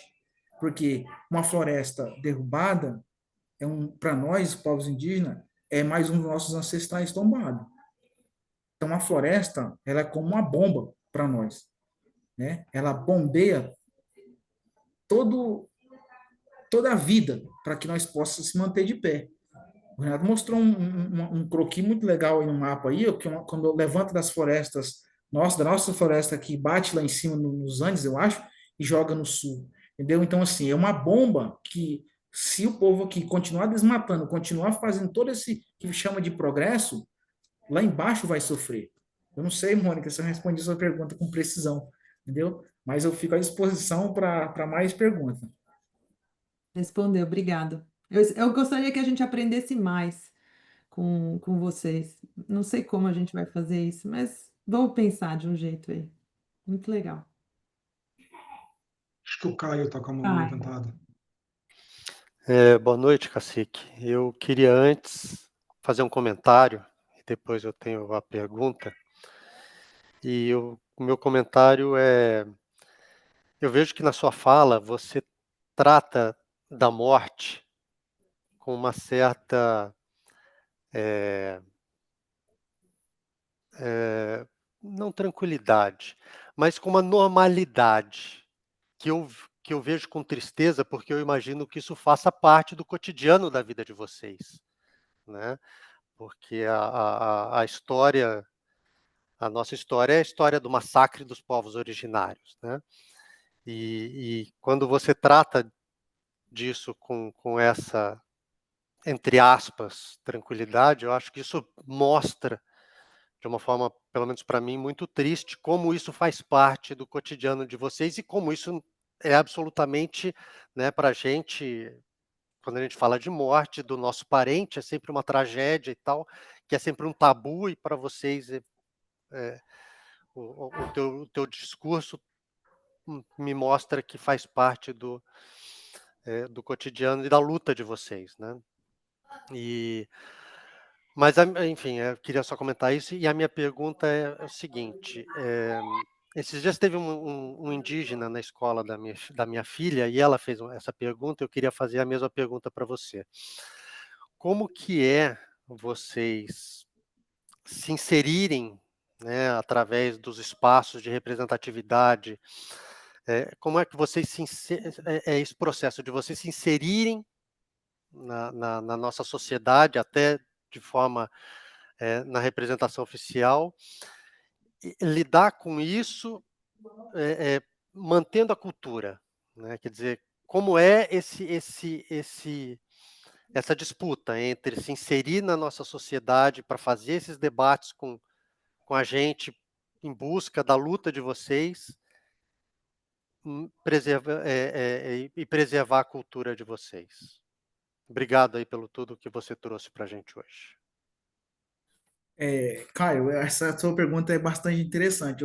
Tipo assim, você me trouxe aí, assim, como eu trato quando eu falo de morte, fala assim, num tom bem, assim, tipo, felicidade, né? Uma coisa tranquila, que a gente, mas não, entendeu? Diariamente, como você falou, a gente aprendeu a conviver com isso, a gente aprendeu a lidar com tudo isso, entendeu? Então, quando nossos parentes ancestralizam, a gente fica de luto, a gente sente, entendeu? Mas, assim, aquele parente que ancestralizou, passou por uma outra vida, a gente reconecta com ele. Se vocês assistem Avatar, aquilo ali é uma vida real para nós, povos indígenas, nós vivemos aquilo ali. Nós conseguimos se reconectar com os nossos ancestrais, né? Embora que eles lá usam o cabelo para fazer a conexão, nós não, nós faz a nossa conexão através da natureza, né? Nós sente a teofonia, nós bebe essa vida nossa diária. Então, assim, a gente sabe, não, esse parente não morreu, mas ele está aí, ele se transformou numa árvore, a gente vai lá, fala, ele se transformou numa pedra, numa cachoeira, a gente sabe que ele está ali, entendeu? Então, a gente velho, a gente tem o nosso sofrimento, as nossas dores, mas a gente também tem que aprender a lidar com isso. E a sua pergunta também, só externei nessa questão da morte. Agora, essa sua pergunta que você me fez, aí é que está a situação. Eu vou dizer, nós, povos indígenas do Apuí, da região do Apuí, dos 62 municípios que tem do estado do Amazonas, o único município que você vai pegar no banco de dados do IBGE, que não vai aparecer nenhum povo indígena, se chama Apuí, porque o próprio poder público silencia nós, entendeu? Invisibiliza a gente. Então não tem como não tem como dizer, nós estamos aqui. Então nós somos uma voz pequena, entendeu? No meio de muita gente gritando, então nós não somos ouvidos. Como que como que a gente conseguiu sair da invisibilidade? Eu vou dizer para vocês, nós se inserir aqui fora e voltar para dentro. O que que nós ganhamos e o que que nós perdemos? Primeiro, a gente se mobilizamos, vamos se mobilizar. A gente tem hoje aqui, nós somos 9 lideranças, eu sou cacique geral, eu tenho umas 9 menor do que eu, né? Menor assim, idade são mais velhas, mas eu sou mais um articulador político, né? Então eu falei, vamos fazer o seguinte, a gente se mobilizando só, eu vou lá. Se esse quiser ouvir, vai ouvir. Se não quiser ouvir, eu vou falar do mesmo jeito. Porque a gente tem que bater na porta. Entendeu? É buscar um recurso, dizer, não, nós estamos aqui, vamos lá. A gente sai da nossa zona de conforto, a gente vai com sofrimento, com luta, até onde a gente almeja chegar. E ali eu fiquei em Manaus 9 dias, comendo gelo com farinha, porque não tinha dinheiro para comprar comida, para poder dizer, nós estamos no município de Apuí e nós precisamos que o governo olhe para nós. Mas ninguém deu moral, ninguém deu ideia. Voltamos para cá, entendeu? Eu fui sozinho nessa época. Voltei para cá e disse, vamos para o poder público municipal, vamos bater nas portas dos vereadores, de prefeitos, dizer a nossa comunidade precisa ser inserida em todos os planos de trabalho de vocês. Então, assim, fomos lá. Chegou lá, não, a gente não quer falar com vocês, não. A gente fica 2 dias, a gente fica um dia inteiro sentado ali na frente, entendeu? E nós só sai quando a gente tem a resposta. Se um cansou, vai o outro, fica lá, entendeu?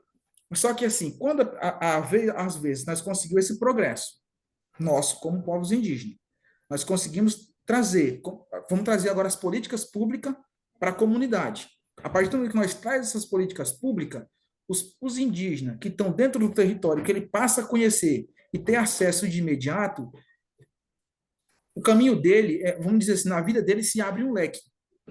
Ele passa, aquilo que ele não conhecia, ele passa a conhecer, e aquilo que passa a ter conhecimento é doloroso. E quanto mais você conhece, mais você sofre. Porque ele sai, alguém fala, não, mas meu cacique, meu parente, você está falando isso aí, você está querendo prender nós dentro do território, olha o quanto de coisa boa que nós temos lá fora. Aí o que acontece? Por inexperiência, ele sai do território, vai viver uma aventura lá fora, e nessa aventura ele pode ter 100% de erro e 100% de acerto. Ou seja, 50% de acerto e 50% de erro. Se ele acertou, ele vai dizer, não, eu tenho que levar isso aqui para dentro da comunidade, mas nesse acerto, às vezes, ele vai perdendo a cultura, ele vai perdendo a língua, ele vai deixando de praticar aquilo que nós aprendemos lá no passado. Mas tem outros não, que ele aprende aqui fora, uma cultura diferente, mas ele vive a dele. Embora praticando 2 culturas, eu faço desse jeito, eu tenho 2 culturas. Eu pratico a cultura minha indígena, quando é para praticar, entendeu? Que é o que mais eu faço, Mas quando eu preciso falar com alguma autoridade que eu não estou conseguindo falar como indígena, eu tenho que entrar no mesmo, vamos dizer assim, no mesmo naipe dele. Porque daí eu vou ter minha voz, porque às vezes nós povos indígenas, por causa do preconceito, nós não conseguimos chegar em certas partes. Mas aí o que acontece? Nós temos que sair da nossa cultura e se aliar a ele, entendeu? Ailton Krenak dizia, às vezes nós precisamos perder para nós ganhar. E às vezes nós precisamos perder aqui para poder ganhar lá na frente. E é isso que a gente consegue aplicar, Vinícius. Às vezes a gente aplica, a gente vive dupla pessoa, nós vive duas vidas, entendeu? Então, assim, não sei se eu respondi a sua pergunta com precisão, entendeu? Mas fico à disposição, entendeu? Na dúvida para os outros companheiros, né? E a gente está à disposição para, né? Quem sabe um dia vocês não virem visitar a nossa comunidade, né? A gente deixa também o convite já para vocês. Obrigado.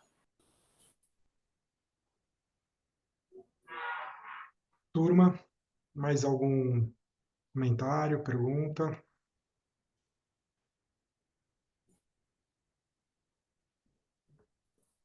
Ângela, vai lá. Boa noite para todo mundo, boa noite, cacique. Eu estou aqui emocionada em ouvi-lo, e por mais que a gente leia, escute, veja muitas coisas, quando a gente ouve a voz do seu coração, como o Renato antes falou, né? Fale com o seu coração, a gente fica emocionado e pensando, né, no quanto o Brasil perde em não valorizar a comunidade indígena como um todo, os povos originários, né? É uma lástima, na verdade, e a gente precisa mudar isso, e aí eu parabenizo a organização aqui, a Progesa, a FIA, enfim, de trazê-lo e de trazer esse debate. Mas eu tenho uma curiosidade, porque a gente está nessa imersão aqui, falando sobre a COP, né, a COP 30, enfim, e você, Cacique, falou que vocês fazem, né, as suas campanhas, o seu engajamento, a sua luta, e se você puder nos falar um pouquinho como que vocês estão vendo essa questão da COP, se vocês vão para lá, se você vai ter representação, se puder trazer um pouquinho para a gente sobre como que vocês estão enxergando essa oportunidade de muitos países, o mundo todo, se voltar para a Amazônia, entender um pouquinho mais, enxergar a Amazônia nos meios de comunicação do mundo todo, se vocês estão se preparando para isso, se vocês estarão lá e como que vocês percebem esse movimento aí na realidade de vocês propriamente. E obrigada pela oportunidade. Ângela, né? Então, Ângela, boa noite, né? Prazer. Para me responder a sua pergunta, né? Eu contei um pouco da nossa experiência, né? Então, assim, nós, povos indígenas, como é que nós enxergamos essa COP? Vamos dizer assim, eles vão lá, hoje nós temos a nossa regional, que é o Pião. Tivemos em Lábrea, tivemos um preparamento pré-COP 30, agora o mês passado, e a gente estava lá reunindo todas as lideranças, caciques, tuxaua, pajé não participa, mas os nossos líderes, liderança local, entendeu? Liderança das mulheres, então, assim, uma sorte de todos os povos indígenas representando os seus territórios. E do sul do Amazonas, a gente escolhemos alguns de nossos representantes. Só que hoje, nós vemos assim, vocês escutaram o meu relato de que a gente vive dentro do território. Tenharim vive a mesma situação, Pirahã vive a mesma situação, Diarru, enfim, todos os nossos parentes do sul do Amazonas. Estou falando agora como sul do Amazonas, não como Apuí, nem como Sucunduri. Vou abrir um pouco mais esse campo, sul do Amazonas. Mas a gente fica bastante preocupado que, às vezes, a pessoa que nós escolhemos, que nós acreditamos que ele vai lá e vai levar a voz de todos esses nossos parentes, às vezes, no meio do caminho, ele se perde. Ele deixa de reivindicar essa dor que eu conto para vocês, que os tenharins, que os pirahã, quantos outros parentes também passam no território. Então, assim, quando chega lá, ele, muitas vezes, que eu já fiz foi ver, entendeu? Esquece o movimento indígena e se alia ao sistema e passa um pano em cima da nossa realidade. E quando o parente chega no território, ele deixa de ser transparente com a gente. E isso enfraquece nós aqui na ponta. Ao invés dele dizer, tem que ter proteção, tem que ter a política pública tem que acontecer conforme a demanda de cada território. Por exemplo, Sul do Amazonas, o que o Sul do Amazonas precisa hoje? Reivindicação e proteção territorial. O Sul do Amazonas precisa disso. Chega lá, o parente diz, no Sul do Amazonas está tudo certo. Lá a gente tem isso aqui, a gente tem aquilo ali, então só conta o lado positivo. Não se pode mostrar um lado positivo, somente um lado positivo. Tem que mostrar os dois lados. Eles não colocam eu lá para falar, porque eu vou falar a realidade, entendeu? Então, assim, parente que quer falar a realidade, as vozes são cortadas, são silenciadas, porque o sistema tem essa doutrinação. Então, ou ele entra numa doutrinação aqui, ou ele é excluído.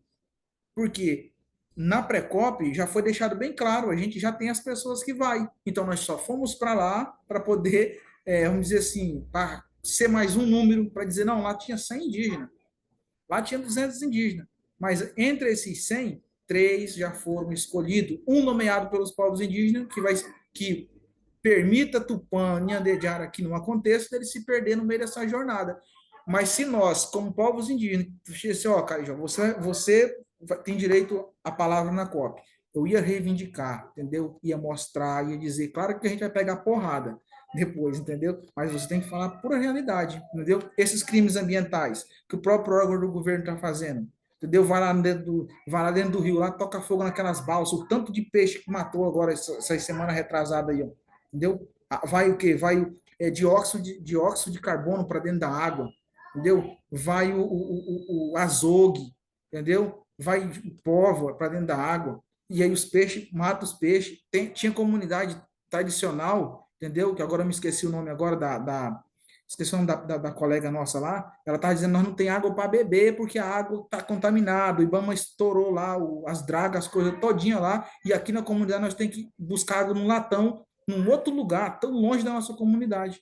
Entendeu? Então, tipo assim, a lei de 2012 fala assim, que o IBAMA, alguém entende mais de lei do que eu aí, entendeu? Que sendo difícil, né, remover aquelas coisas, eles têm direito a queimar, mas tem certas coisas que não pode, entendeu? Só que, tipo assim, eu acredito que não é só chegar e fazer essas ações a força, tocar fogo. Eu acredito que teria que analisar os perímetros para poder tomar uma iniciativa diferente, entendeu? Agora, entendeu? Olha, a gente vê muita gente aplaudindo. Ah, parabéns pela ação dos órgãos fiscalizadores, dos órgãos operacional, entendeu?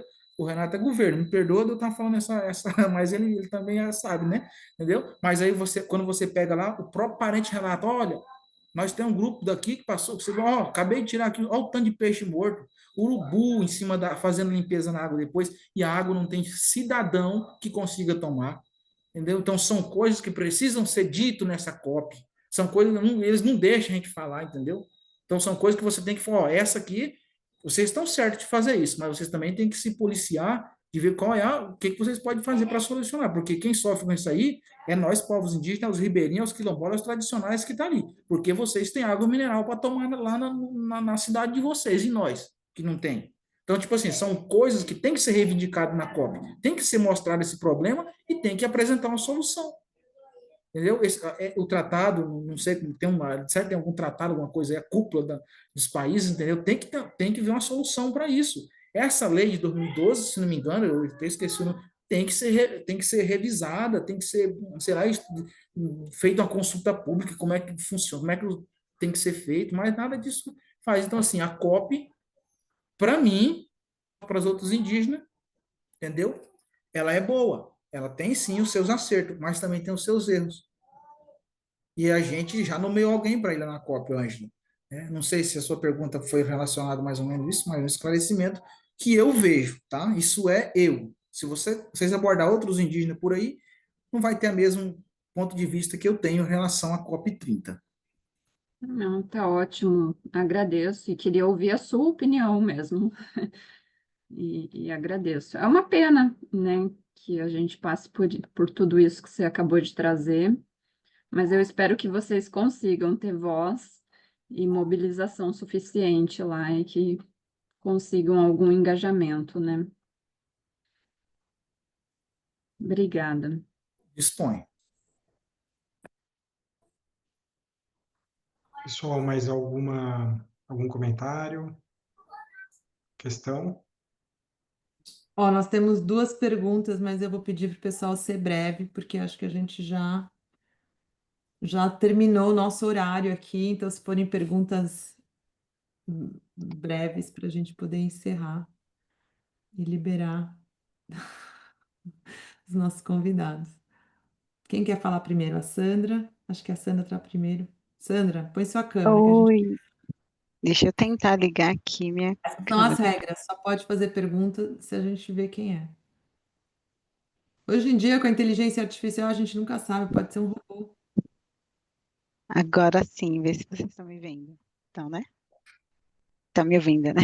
Estamos Bom, na sim. verdade, acho que o Cacique, ele, na resposta dele aí, ele já abordou a minha dúvida, porque, como eu comentei aqui no chat, eu participo de um trabalho voluntário na ONG aqui na aldeia aqui em São Paulo, né? E a gente tem a principal questão ali da aldeia, que é uma aldeia dentro da cidade, então a aldeia urbanizada que chega outras questões ali, né? E fica ali no Jaraguá, quem passa por lá nem às vezes nem percebe que aquilo é uma aldeia, porque assim, são várias dores, né, que a gente tem essa escutativa ali dos povos. E aí o que eu ia perguntar era exatamente sobre a COP30, porque a gente estava tentando levar uma representatividade e a gente esbarrou com diversas barreiras, dificuldades de realmente levar uma liderança indígena. Então, eu acho que o Cacique acabou respondendo essa questão e assim, a gente estava tentando levar por conta da ONG mesmo, né, fazendo a vaquinha para levar, porque a gente entende que tem as pessoas que ele, como ele falou, já são escolhidas, né? Então, acho que a pergunta que eu tinha, ele acabou respondendo, e aí é mais compartilhar mesmo, acho que essa, essa experiência, esse contato que a gente tem ali também com essa aldeia.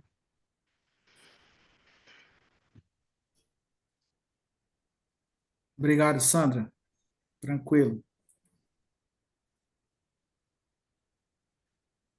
E acho que a última é a Clotilde, a derradeira.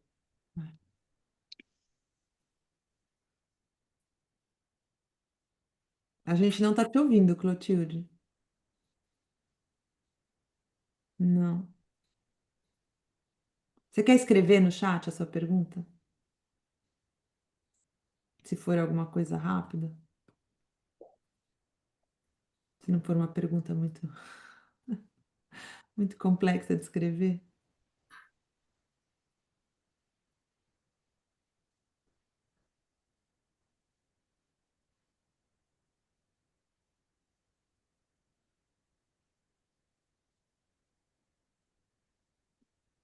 Deixa eu ver se ela colocou aqui.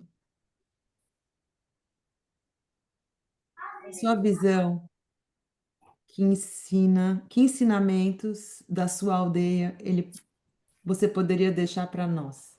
Olha, ótima pergunta para encerrar a nossa sessão. Ilumina a gente, vai, Cacique, dá uma luz aí. O que a gente precisa ter em mente? Eu tenho aqui assim, uma para fazer o fechamento, entendeu? Já tem aqui no meu radar aqui. Eu tava esperando uma pergunta para fechamento, Renato, porque eu já tinha me programado, tá? Fiquei preocupado com a questão de projetos, eu já me agoniei, ó. Eu tenho aqui para o fechamento, fica como uma pergunta e para vocês também, como um pensamento para vocês matutar aí depois. Preservar a floresta é preservar a vida, inclusive a nossa. Como a sua área de atuação pode contribuir para proteger quem protege a floresta? Então, eu deixo para você, na minha visão, também isso aí, né? Como que vocês, né, em cada área, poderá atuar para poder ajudar a quem já protege a floresta. Show de bola.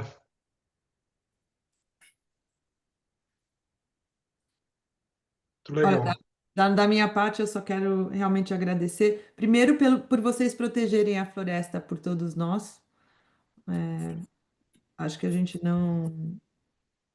Eu não tenho. Nunca tive a oportunidade de agradecer um líder, indígena diretamente, então eu posso falar. Nós temos muitos alunos aqui nos nossos cursos de pós-graduação, a gente já formou mais de 1.000 alunos, são especialistas em sustentabilidade ambiental, social, e eu tenho certeza que eu posso falar por muitos deles aqui, e a gente tem um profundo agradecimento. A gente estuda a floresta, mas a gente não tem contato com quem cuida dela. Então, eu vou tomar a liberdade de falar por todo o nosso alumni aqui, eu tenho certeza que eles vão em uníssono comigo. Então, sinta-se reconhecido e, e eu, da minha parte, me comprometo a pensar aqui em alguma forma de fazer isso que você pediu para a gente. Pensar numa forma de ajudar e cuidar de vocês também. Vamos ver. Renato, obrigada. Está mudo, Renato, desmuda aí. Eita, só agradecer, Mônica. Todos nós, todos vocês ficaram aqui até o momento. O debate foi ótimo. Cacique, suas palavras são sempre admiráveis. E eu acho que a gente sai muito maior do que a gente entrou, né? Muito melhor do que a gente entrou. Muito legal. Gente, quem quiser mais, a gente tem turma nova vindo aí. O Cacique vai vir conversar com as nossas turmas, a gente já vai. Renato, a gente já tem que pensar aí numa forma dele vir contar isso, né, de forma mais regular aqui para os nossos cursos. Vocês têm o contato da gente aqui. A gente tem mais uma sessão vindo aí no dia 28. Então, essa é a nossa última sessão preparatória.